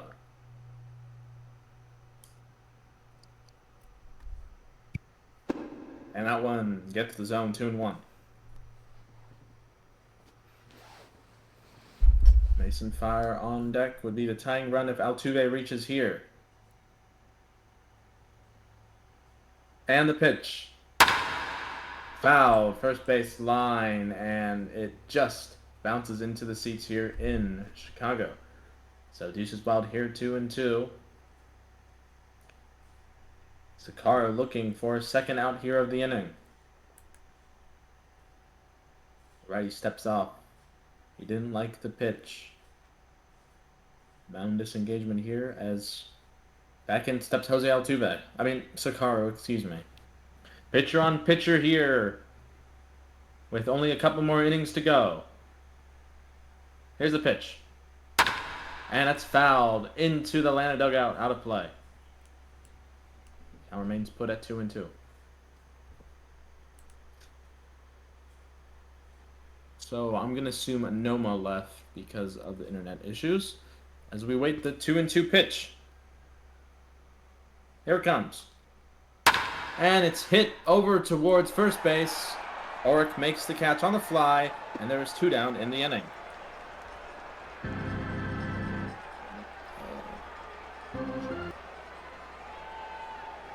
Noma was perhaps the most unlucky here of the lag, going 0 for 3. I don't think that's really his fault. Well, up stepped Mason. Mason 0 for 2 today. Struck out swinging in the second. Grounded second to first his last time up in the fourth. Here comes the 0-2. The first pitch, sorry. I almost said 0-2 because there's 2 outs. Well, ball one. A curveball outside the zone. Mason Fire rocking that Johnny Appleseed look with the backwards pan on the head. Here comes the 1-0. Check swing held on another pitch. That one low and away. Ball 2. So good hitters count here for the 4-man in the Rebels order. And the pitch. In there for a strike. Took the hook. I'm going to take a guess he was on that one. That one seemed to just glide in there. Well, here comes a 2-1 pitch from Sakara. The righty deals. And that's hit foul. Third base side about 8 rows deep. And I'll make the count 2-2. Does anyone else get a lag spike when they hit the ball? Yeah. Okay. No, just making sure. I think that's when all the lag spikes have been happening. Oh, yeah, you're right. Well, here comes the 2-2 pitch. It is hit on the ground, first base. Ulrich is there to stand in front of the bag and now take it to the bag for the final out in the inning. But Atlanta scores their first run in the inning on Nicarius leadoff solo home run to right center field. 1 run on 1 hit, no errors, and none left. We take you to the bottom half of the 6th, and your Mechanics Bank score is now the Ravens 3 and the Rebels 1. It's going to be Elite Ski. I actually did not see how Elite Ski made out last time. I was kind of looking forward to seeing that because I did not fill it in my box score. Well, let me just go quickly make sure he didn't strike out. He did not, so I guess it doesn't matter too much. So Jose Altuve looking for his 6th inning of work here.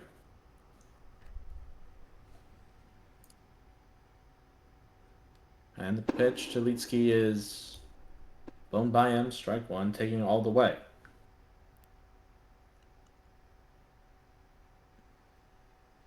Here comes the 0-1 pitch from Altuve. And it's low and away, ball one. Fielding change. Matthew has moved from third base to first base. Oh, I think I had that when Elite for Eli came out of the game and they put what's her face? Vicky in. Here comes the 1-1. Fouled out of play towards the land of dugout. Count now goes to 1-2. Elitsky played his first 2 games of the season in left field, has moved over to center field, made way for Anoma. Played very good outfield so far, both positions. As he swings and misses at strike 3 there, and that's the first out of the bottom of the 6th inning. And it brings up Notre Dame Nerd 1 for 2 today. Crushed a double in the 2nd, and struck out looking in the 4th. In the inning, Jose Altuve got 3 strikeouts, 2 of which were looking. So first out here in the bottom of the 6th, as Notre Dame hits that one up the middle, and that actually does get by for once. He's got a single here with 1 away. Well, it's kind of a gamble what's actually going to happen on these hits up the middle. Oh, yeah. When the Rebels have been batting, they've been very unlucky. A lot of great fielding plays by Leonidas, who somehow has a golden arm despite this long and weathered career. 29 seasons, all 29, and still kicking as Lucy takes strike 1. 2 for 4 today with 2 nice, clean doubles. I think they both drove in a run. A little bit unlucky here today. Struck out looking in the 4th on, I believe, a full count, and popped a pitcher in the 2nd. Count goes even at 1-1.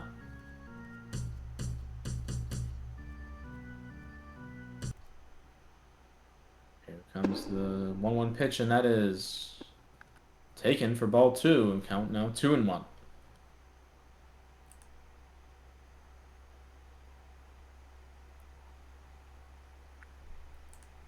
So as Lucy calls time, steps towards the pitcher, does not charge the mound.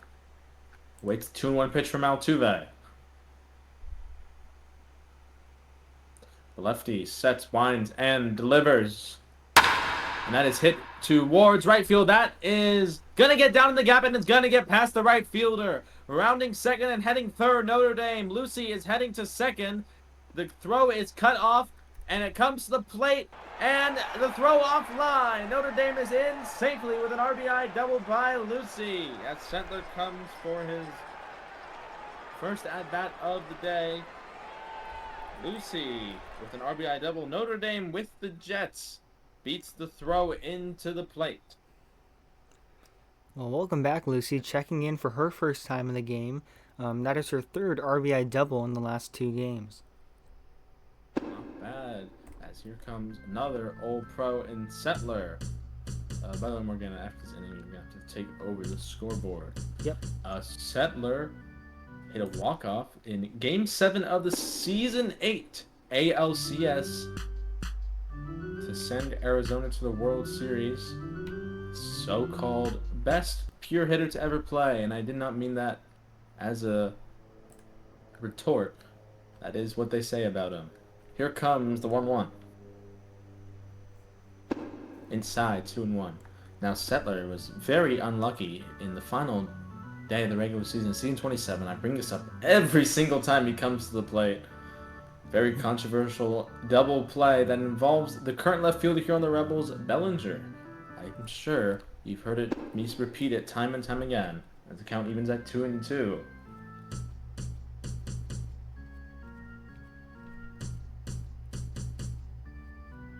Settler on the hunt for his 2nd ring.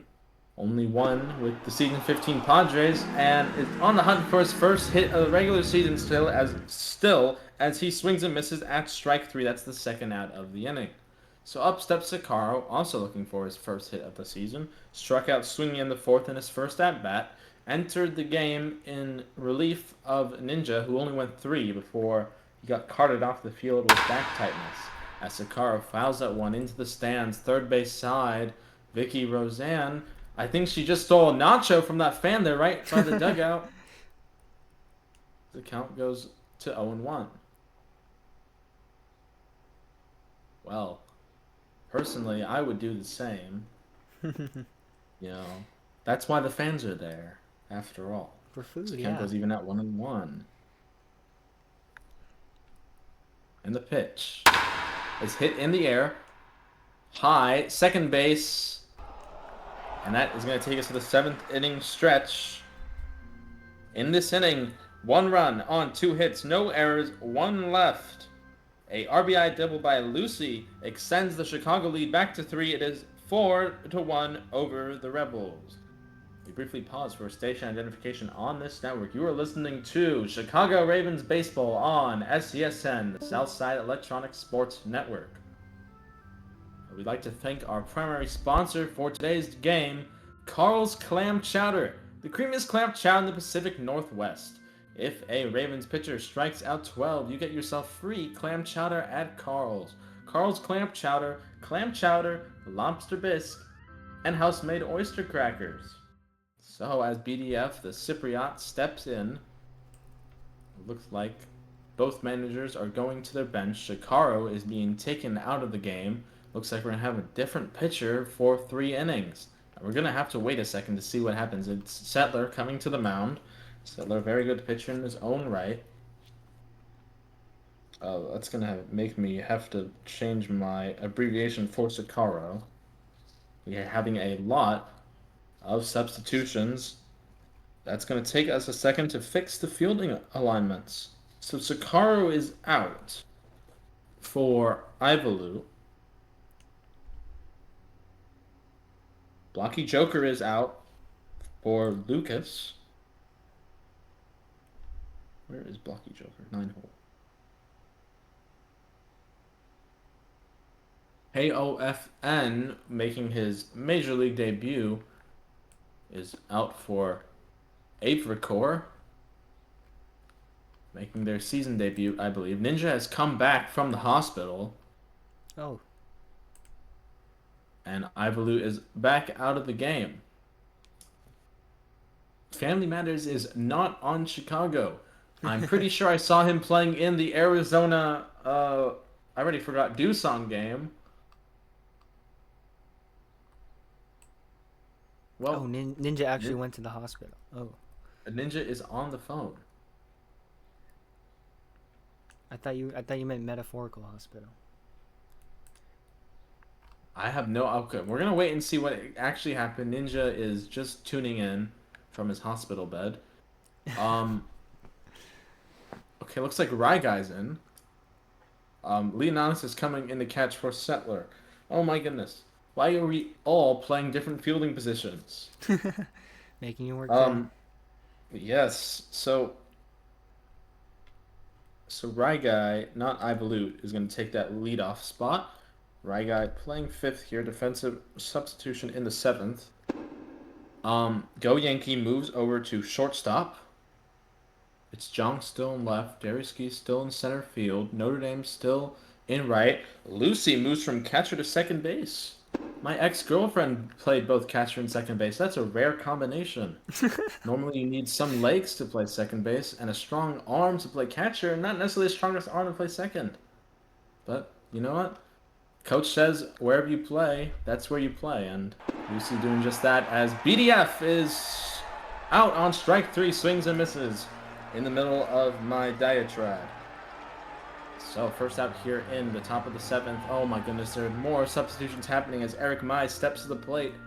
Oh, why do we all have to do all the substitutions at once? Well, Settler is on the mound, moving from second to first. Leonatus moving from shortstop to catcher. As that is hit left center field. Go Yankee might be in the ship. No, it gets down. Texas Leaguer and Eric Mai aboard with his first hit of the game. The Season 8 Chicago Ravens IPU aboard with 1 out here in the 7th. Brings up Vicky Roseanne for their first hit today. The 4th player to appear in the 7th position in the Atlanta batting order. Faded Eli appears twice. Nxnjahh appeared there. He's back in the game somewhere else. Vicky Roseanne looking for the first hit in the 7th position. Quickly behind 0-1, and here comes the pitch again. 1-1. Acarius says, next is Evercore. Thank you, Acarius. I appreciate that very much. Here comes the 1-1.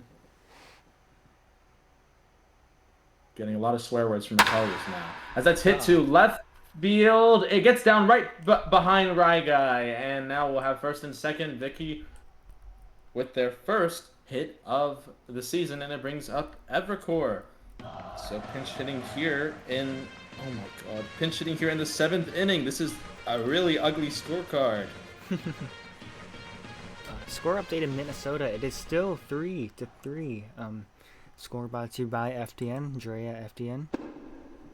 As Evercore takes strike 1, Acarius still with the sailor's mouth. It is Lucas on deck in the batter's circle. Pinch hitting here in the 7th inning as well. Settler is ready, and here is the pitch. Swing and a miss, strike 2. Thank you, Acarius. That's what he was trying to say. That's season 27 Sonic. Lucas, IPU champion with Fubon in IPU season 7. And IPU coach with the terrible St. Louis Archers and Fubon Guardians in season 8. As that is popped in the air, behind the backstop, out of play, and the count remains at 0-2. Evercore, I believe, was just signed today or last night. I don't know exactly when the transaction got put in, but I do know it happened. Settler comes back with the 0-2 pitch. Here it comes. Hit towards third base. RyGuy is there. Did not let it drop. The throw to second will not be in time. The throw to first will not be in time. It's just going to be one, and Lucas is in fact going to bat here, pinch hitting in the 7th inning for KOFN. KOFN did not record a hit in their 2 at-bats. I believe they were saying it was a major league debut. Well, can't always get a hit in your first game in the bigs. We'll wait to see what happens in the 2nd. And not the 2nd, you'll get it one day. And I don't mean it as in you'll never get it until you're like 0-30. You know what I mean. As Lucas takes strike 1. Lucas referred to himself once as a spring training demon as he fouls that one into the stands, out of play, and the count goes 0-2. Also looking for his first hit. This is his first batting appearance of this season. Here comes the 0-2 pitch from the lefty Settler. He comes to the plate. Foul. Into the stands again, and that one just killed someone in the suites. Oh. Lucas. Involuntary manslaughter. Here comes 0-2. Once again from Settler.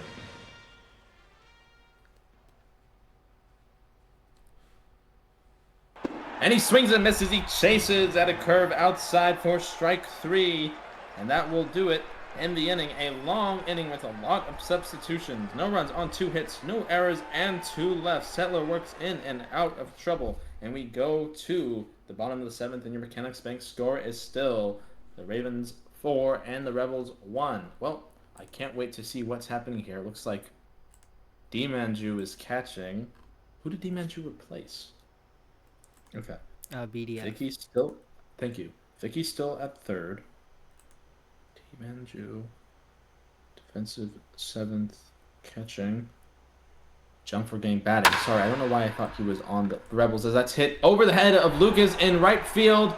And that will get... Sorry, yeah, it gets into right field, excuse me. And that will be a leadoff single for John Fergane. That is his first at-bat of the game. He was batting in a no-miss position. Replaced him in left field in the 6th. It brings up Go Yankee 2 for 3. Start of the day at 3rd. Move over to shortstop. As we'll figure out what else happened here. Evercore is in at 2nd base. Lucas is in at 1st base. He pinched it for Blocky Joker. Outfield looks the same to me, so it looks like we got everything sorted out. Yay. What a miracle. Score update from Minnesota. It's still 3-3 in the bottom of the 8th, but the go-ahead run is on first base with 1 away. Well, I got a couple people I know on that Minnesota team. Shout out to someone not there today, Crystal's Dawn, as Jose Altuve lag. Oh, sorry about that. You hit a big lag spike. Wait, pause. I'm gonna. You're really lag. Wait, let me try taking you out.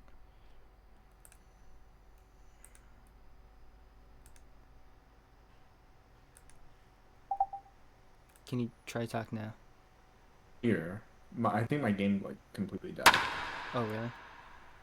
Yeah. Okay. What the hell just happened? Someone got out, and Leonidas is batting It was a foul. It was popped out in foul territory from Yankee to the catcher. to the catcher. Yeah.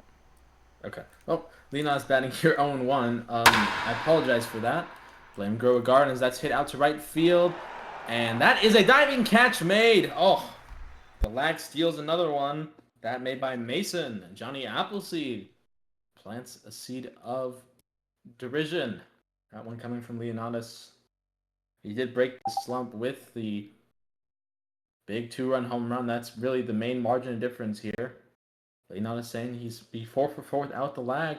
I think everyone would be 4-for-4 without the lag at this point, including those 2 outfield assists. Here is Auric. Auric is 1-for-3 today. He singled in the third for his lone hit. 2 pop-ups sandwich that. Takes ball 1.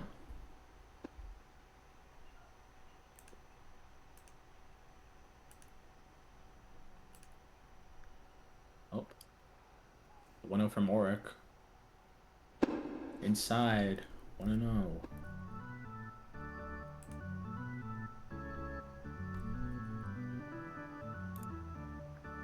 Wait, what? Oh, we should be calling him Vada. Excuse me. Vada or Zach? Well, either way, 2-0. Outside. Should be Vada. That was a strike. Make a. Oh, sorry. Jeez. I was busy fixing the name in the line score. Well, either way, here comes the 2-1. As some fans are heckling Jose, telling him to go back to the Asian League. Here comes that 2-1 pitch. Taken inside, 3-1. Fun fact about Vada is that they have played a lot of seasons. They didn't tell me a specific numerical value, they said a lot. But they did not play in season 28.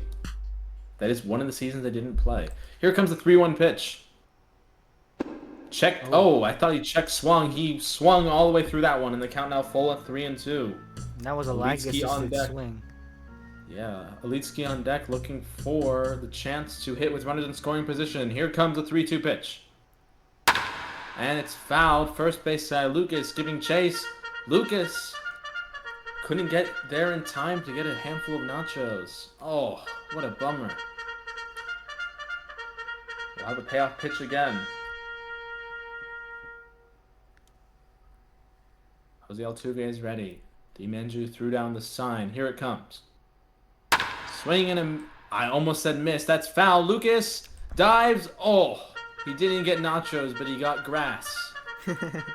Still have a full count here as Jose Altuve tried to pick off. Lucas was still heading back to his position there at first. Only one on here in the bottom of the 7th inning. This game is long, not necessarily because of the hitting in the game, but just because of the lag. The payoff pitch is hit in the air, foul territory. Lucas giving chase. Once again, a diving catch. Oh, he got it this time.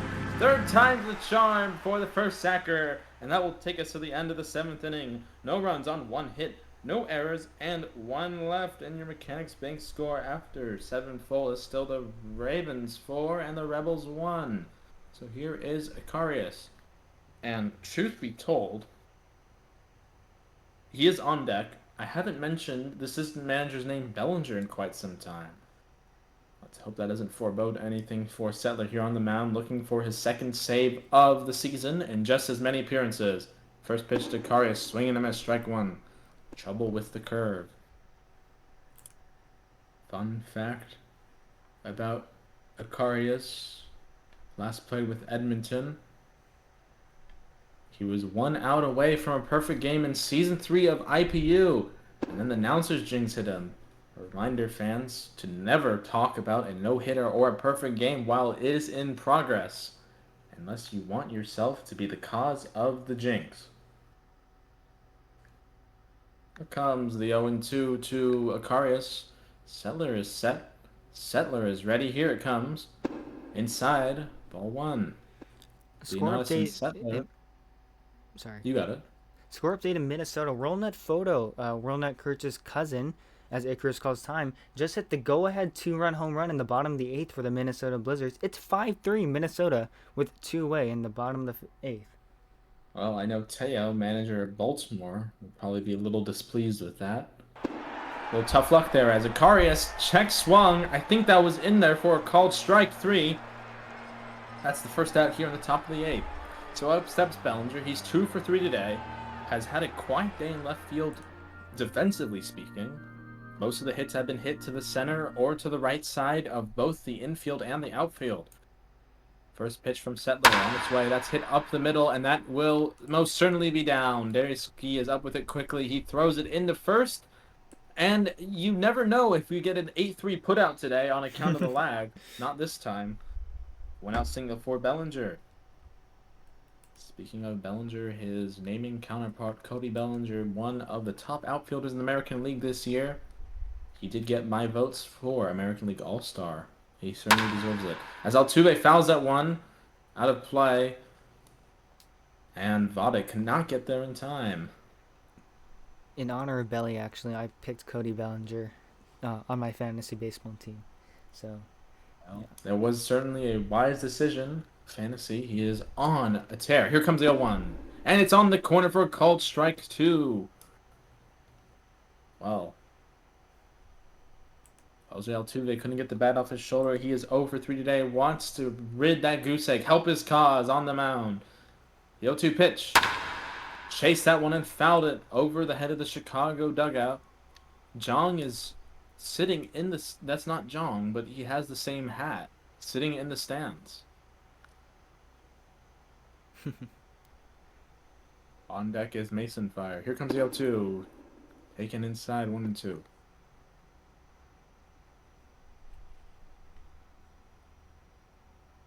So Altuve stays alive a little bit longer. Here comes the 1-2 pitch from Settler.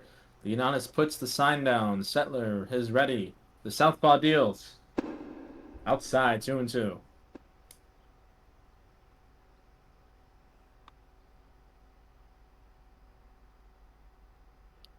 And Deuces Wild here. Here comes the pitch. And it's fouled. First base side. Jose Altuve stays alive once again. Just got a good chunk of it. My friend Rogue says to call him on Instagram when it's time to play Road Hockey World Tour. Bad News Bears, by the way. All the servers are lagging. That includes Road Hockey World Tour. That's going to be an interesting play. Imagine how it would be being goalie with those lag shots. Don't remind me. I was trying it out earlier today. Here comes the 2-2 pitch. That's hit up the middle, left center field. Darius Key's there. Oh, my goodness. He just robbed another hit. Oh, what is he doing there in shallow center field? Oh, you have to feel for Jose Altuve. That should have been down almost any day of the week. Settler takes off his cap. I think he's got a bald spot there. Well, I mean, that is just horrible luck. That's about the third or fourth time already as Mason takes that for strike one, that a good hit from the Rebels have been turned into an out thanks to Grow Garden's lag. Yeah, Grow Garden has been the greatest defensive player of the game. It's outside, ball one. Settler and Leonatus, that is literally, what, 58 seasons put together. Here comes the 1-1 pitch. Hit down the right field line, and that will get down. It's in the corner. Notre Dame fishes out. He gets up with it quickly. To third goes Bellinger. The throw from Lucy is not going to be in time. Runners at the corners and 2 away. Mason Fire with his first hit of the day. As what is going on here? Okay. Oh, Nxnjahh just got pinch hit for. Poor Nxnjahh. He has not been able to get a hit today. Or, I mean, an at-bat. BDF coming in here. Nxnjahh was deputizing for him, courtesy fielder at catcher. Calling BDF back in off the bench. He is 1 for 2 today. He has walked and he has singled as he takes ball one. It was a walk on 5 pitches, I believe. So I'm going to imagine he's going to pinch hit and go back to catcher when this at-bat's done. Here comes the 1-0, taken for a strike. Evens the count at 1-1. Fun fact about BDF. He has 2 seasons of IPU experience, 1 season of Korean experience, and this is his 3rd season in the bigs. So he's been around all of the leagues. Here comes the 1-1 pitch. Hit in the air, center field. Is Derry going to get another one? He comes in and he makes the catch. Oh my goodness gracious. Talk about another piece of bad luck. Runners at the corner stranded in the 8th inning. No runs on 2 hits. No errors and 2 left. Settler works another scoreless inning. And my oh my, he must be one grateful pitcher here for his outfielder Elite Ski, who comes to bat looking for a second hit today. Icarius is in. He's going to relieve Jose Altuve here for the last inning. Jose Altuve, a workhorse out there on the mound. He is going to feel very unlucky. He gave up 4 runs as that is hit over to Vicky at third. The throw is in plenty of time. That will be the first out of the inning. So BDF does in fact come into play. Catcher, pinch hit here in the 8th inning. A lot of pinch hitting, a lot of defensive replacements. As up steps the right fielder, Notre Dame. The pitch. In there for a strike. Threw a nice little hook over the plate. Fun fact about Notre Dame is I can't find his name on this list. Evens the count at 1-1. Oh my god. There it is. He was with the Bombers last season. That's where Blanky Joker was. Season 28, Rookie of the Year. Here comes the 1-1 from Icarius. That's hit left center field. Jose Altuve is there to make the catch. So as he throws that one into the dugout, oh, he almost hit Leonidas there.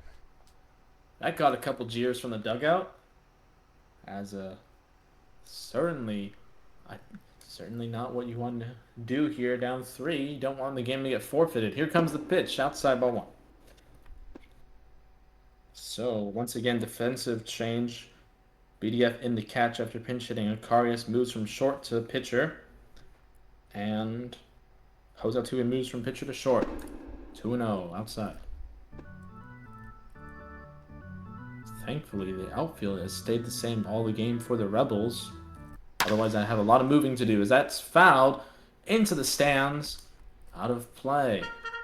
Count goes to 2-1. Lucy looking for her second hit today. Would be 2 games in a row with a 2-for-4 day. On that 3-game hitting streak, a hit in every game. Here comes a 2-1. Inside, 3-1. Well, at a time like this, the count... Sorry, not the count. A walk, it would be as good as a hit.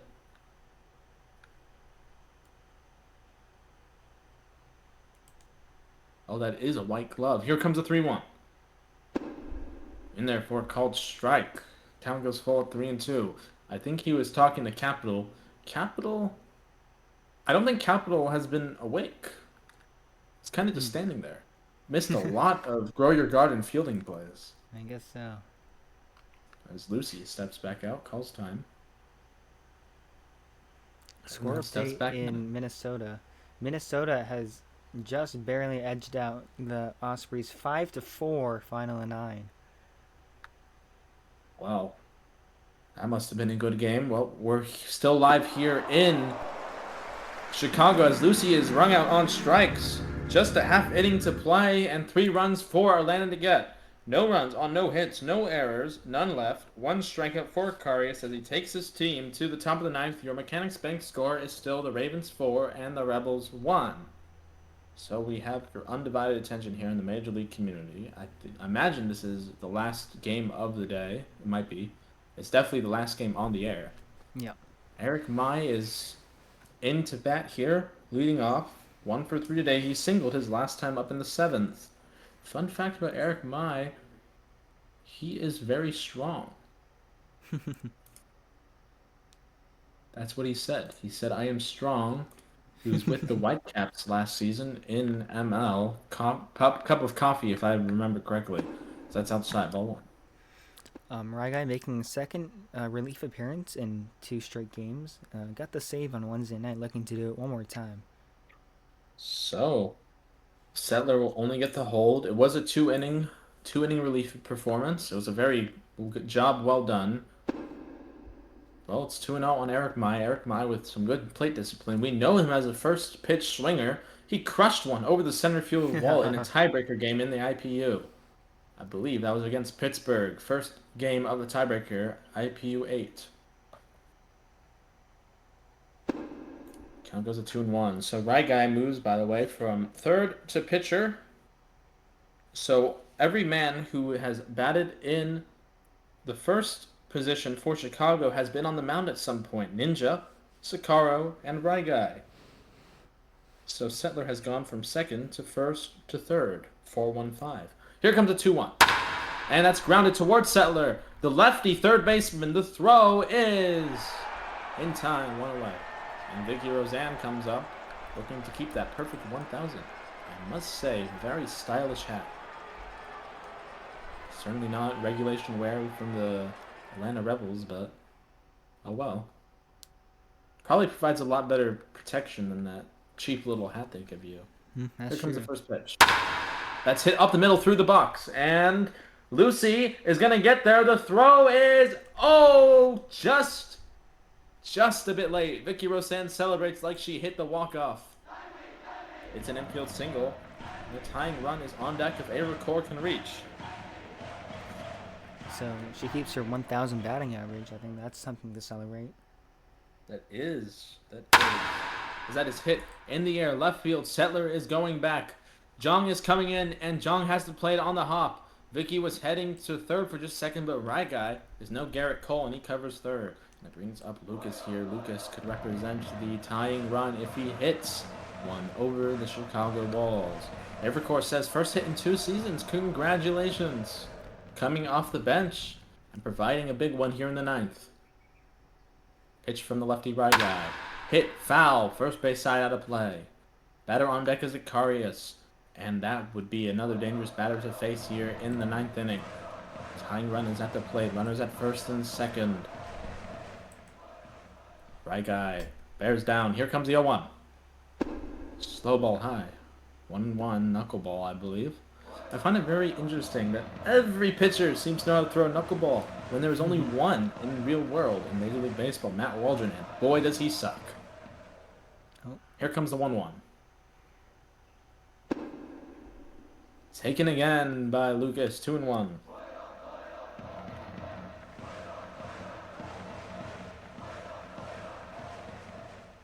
Well, 4th pitcher of the day for Chicago, trying to lock it down, as the swing and the miss by Lucas evens the count at 2-2.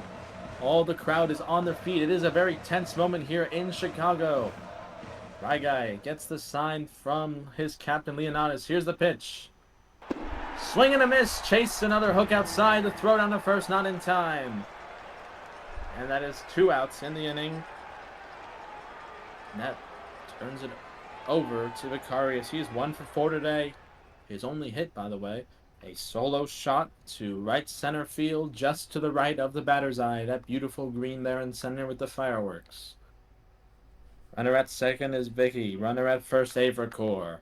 All the crowd on their feet here in Chicago. You can see them all. They're all dressed as purple seats here today. Strike 1. The slow hook gets in there from RyGuy. Get me over pitch as Icarius taking all the way.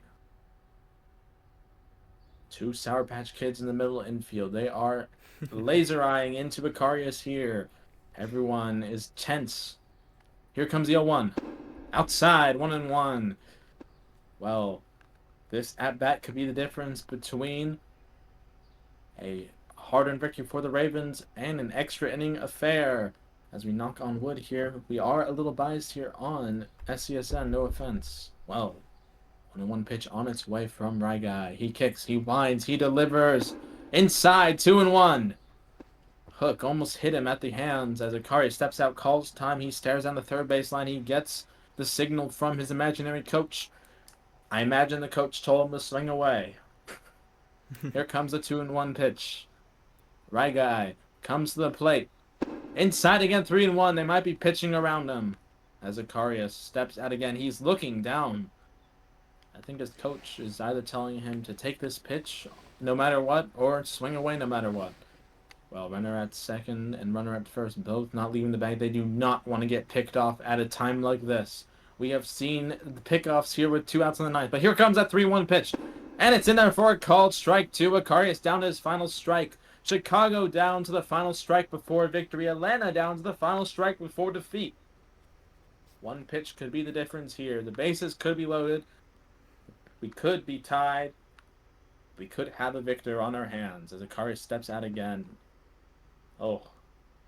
Beads of sweat trickling down everyone's face.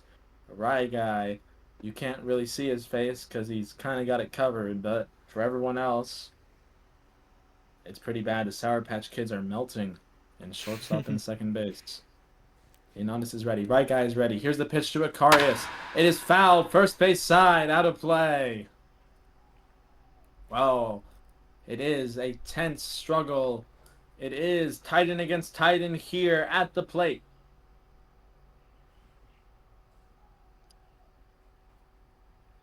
We go again with a payoff pitch from RyGuy. Here it comes. And it's hit in the air, left center field. That is gonna get down. Nxnjahh cannot get it as Vicky heads to third, and the bases are full for Bellinger, representing the go-ahead run. Oh, Nxnjahh almost wrapped another one, ladies and gentlemen, in center field. That will just add a little more tension. Uh-oh.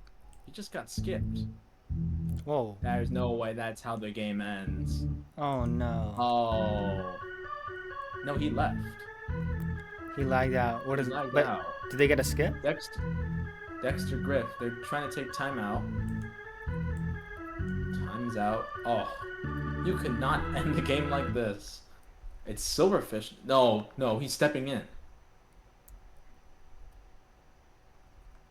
Wait. That's... Uh-oh. Mason Fire is saying we would like to have a timeout. I can't call the timeout. I'm not a ref. Capital. Capital gotta make the call. Oh, he's pitching. Oh, Silverfish just swung at it. Oh my god. There's no way this ends like this. Well, Silverfish here pinch hitting in the ninth.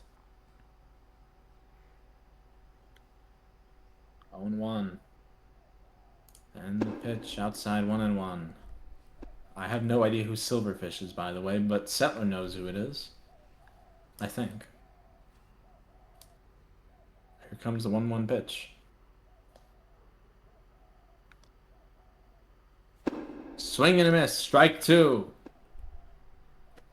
And the Rebels once again down to their final strike here in Chicago. RyGuy looks, there's runners at third, second, and first, but he's focused squarely on the plate. Here comes the pitch. And it's swung on and missed. Strike three. Your ball game is over here in Chicago. Oh my goodness gracious. Everybody breathe. Bellinger lags out in the on-deck circle, and they have to go to a weaker pinch hitter in Silverfish. Your final score here in Chicago is the victorious Ravens 4 and the Atlanta Rebels 1. Your winning pitcher is Sakaro in relief, Settler with a hold, and RyGuy with a save. Your losing pitcher is Jose Altuve, who pitched 7 strong innings and will be a hard-pressed loser here tonight. It was a case of a lot of lag, Yep. a lot of untimely fielding in the eyes of Atlanta, timely fielding in the eyes of Chicago. And 2 home runs the difference. A 2-run home run by Leonidas to break his slump. A solo shot by Go Yankee to add on to the lead. There was a RBI double by Lucy, her third in 2 games. That's your 4 runs for Chicago, the lone run for Atlanta. Coming off the bat of Zacarias. Well, before we go down and see if we're going to have an interview with a Chicago player, I just want to ask you real quick, Morgana, What do you make of that bases loaded situation where Bellinger lags out in the on deck circle and Silverfish has to pinch it? I know we are biased toward the Ravens, and that's our job to be biased toward the Ravens, but that just made me feel so disappointed inside. Like, I feel so bummed out right now. This is not even funny. That was actually the most heartbreaking thing I've ever watched. I'm almost crying. Like, Belly is such a good friend, such a good person. And because Grow Garden wants to have a stupid update right now, that means we have to suffer and watch as our best players lag out. I mean, you look at how many hits were taken away because of lag for both teams, whether it's Leo, whether it's Mason and Fire. I mean, like, I don't know. It just doesn't feel right. Um, like, I don't I don't understand. Like, I mean, it's disappointing. At the end of the day, um, the better pitching did prevail, but you know, it's really a bummer that it wasn't just pitching. It was lag, and lag played a big factor. Lag allowed the fielders to teleport from the gap in right center to second base in a millisecond, and I mean, you don't want to ever have to blame a defeat or a victory on an outside factor, outside of the players, of course, but that is a prime example of something not in your control, and it affected both sides, but Atlanta got the worst of it. Yeah, I mean, as Akarius has joined us here in the chat, I mean, both sides lagging. That is the main feature of tonight's game. That probably robbed us of a slugging duel, I would imagine. I would imagine A lot too. of those hits would have got down. And the last thing, and with the bases loaded and two away in the ninth. That's the at bats you dream of That just as a feels clutch hitter disheartening. like Bellinger, and just for him to be robbed of that. I mean, even if just imagine if he was gonna hit a grand slam that at bat. Just imagine the best, and think of like how brutal that is to get that robbed away. Even just the opportunity to just keep the inning alive, and it just ends like that Yeah. is anticlimactic, and it is quite the most unfortunate of circumstances. Waiting to see if we're gonna have an interview.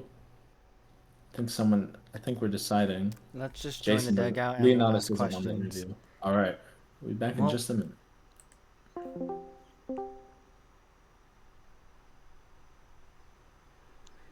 all right, we're back on the air here, Capitalist and Morgana, in the post-game press box. Here with the team in the dugout after quite a controversial victory, a 4-run victory over the Atlanta Rebels, but thanks to some outside factors, Capitalists take it away. Yeah, we got anyone in here in specific looking for something? I would say Sakara, is not here, and I don't think Yeah, Sadler can mic up. that's too bad. I mean, I can ask you if you got no one else here ready. We got I Akarius in suppose. the chat. Let's be grateful it's early in the season, not a playoff game. Oh my god, imagine that was like the World Series, dude. Yeah, Yeah, I mean, that's just so unlucky. but hey, I I mean, mean, okay, Don't get me maybe wrong, I you can still move think I in. would have got him out, but it is unlucky. Yeah, that's not the way you want to get the final out in the inning. That's for sure. well, Morgan, you got anything? yeah, well, Leo, I mean, today was arguably your best game of the season. I know the season's been short, but technically speaking, this was your best game of the season. You should have had more than one hit tonight, but again, thanks to Grow Gerd your lag, or the lag. I mean, it took away a couple of hits. We can both agree on that. But a pattern that I've been noticing, and I don't know if you were listening to the pregame show, but in the last 2 seasons, or last 3 seasons now, dating back to season 27, which started in January, the first 2 games you all struggled. You went 0 for 4, when you went 1 for 4, you went 2 for 5, something like that. And then in the third game, you would always turn it on. You went 3 for 4, 2 for 4. You had a couple big hits, and that's what we kind of saw tonight. I mean, take it with a lag, and you would have been 2 for 4 with the home run, and maybe even 2 RBI easily.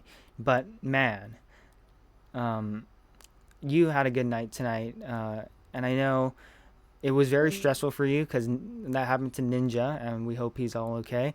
But just to see the way you managed this team, that was very good. What were you thinking when Ninja at the last minute had to scratch? So yeah, I actually knew, like, I already know his situation beforehand, and I knew that he already told me that he probably wasn't going to make today. So it was kind of like, we kind of got lucky that he could be there for part of the game today. So that's kind of why the plan changed a little bit. But yeah, we kind of knew that he wasn't going to be there for most of the game. And then I think in terms of management, I mean, my priority so far has just been my performance is going to get better. I'm not too concerned about it, but I just want to make sure that, the team is executing. We're making the right fielding plays, which we have been. We've been pitching the most optimal way we can, and like that's really the focus. Like I think it's fair to say the offense hasn't really gotten going yet, but until it does, like we've been playing great in every other aspect, and that's why we're 3-0. Yep. What is your reaction to Lucy's third RBI double in the last 2 games? Man, Hometown's a goat.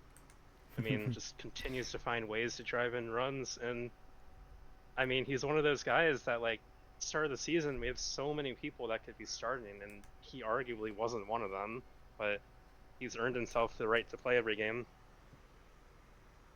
Yep.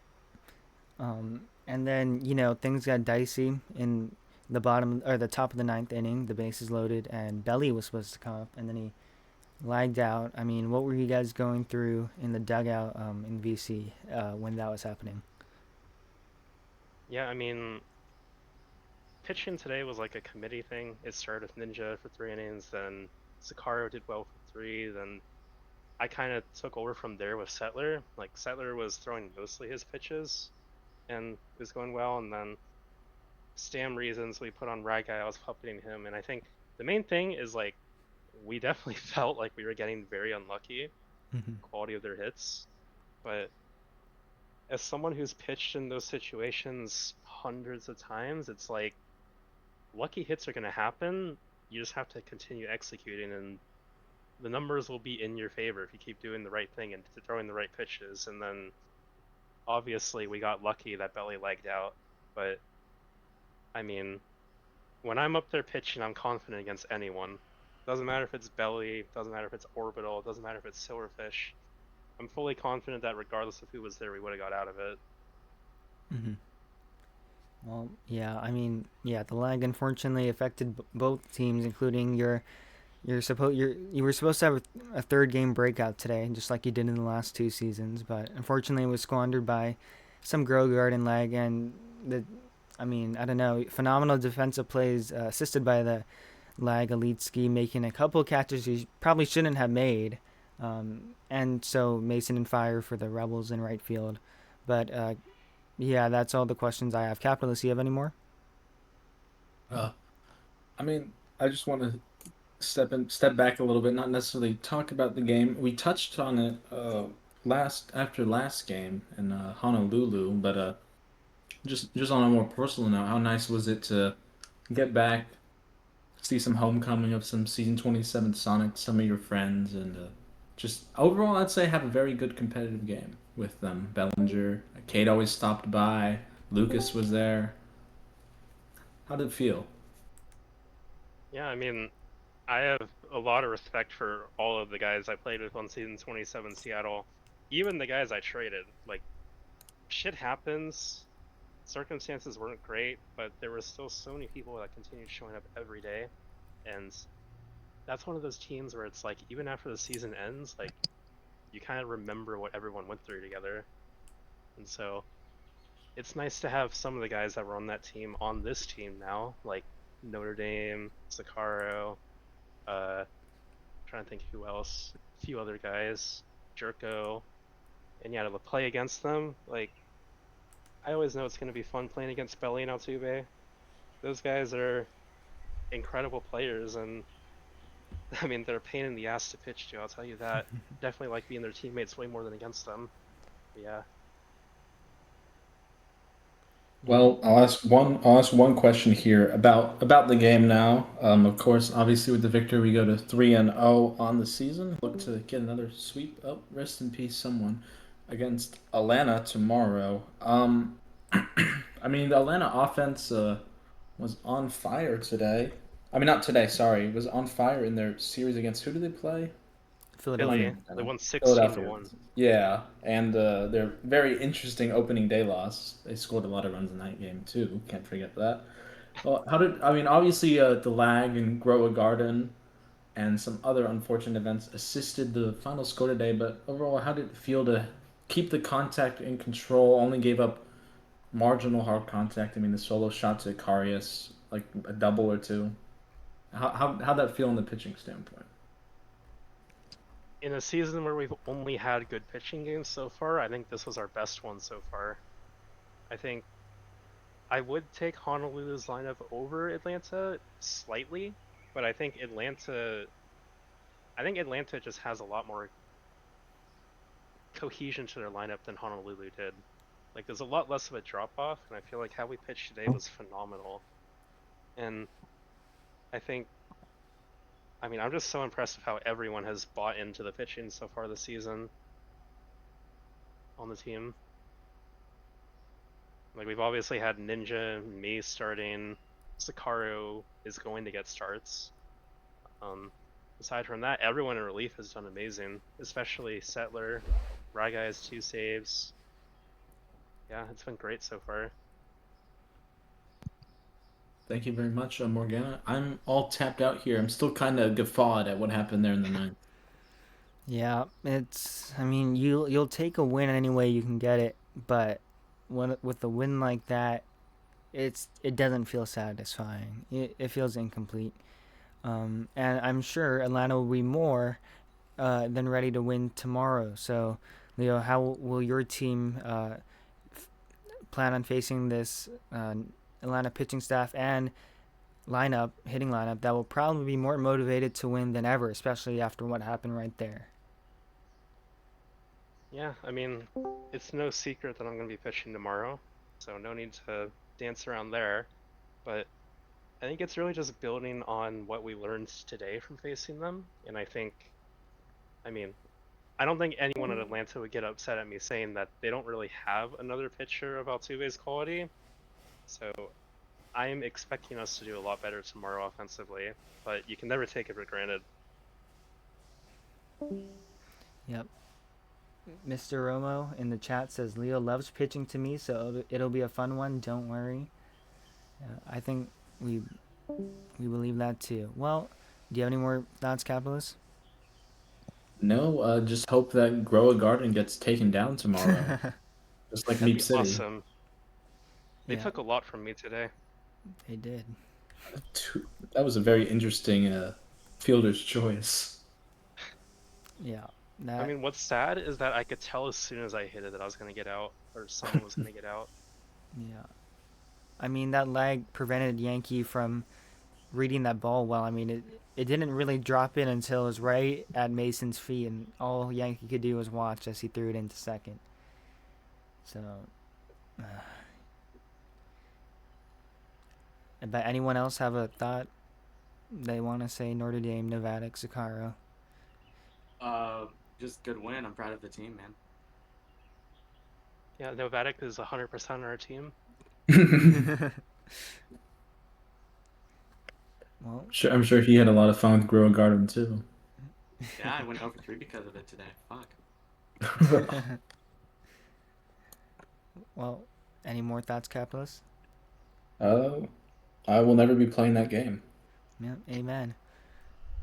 Well, I think that will be all for us tonight here in Chicago from Guarantee Rate Field. It was the Ravens and the Rebels. Ravens win 4-1 final in 9. Thank you to Grow Garden for the lag. That is our Hardware Haven player of the game.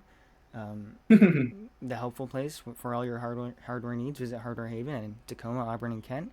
Again, recording 7 outs and preventing Bellinger to bat. They are our player of our game tonight. From Guarantee Rate Field, this is Morgana's and Capitalists signing off. We will see you tomorrow night in Atlanta. Good night.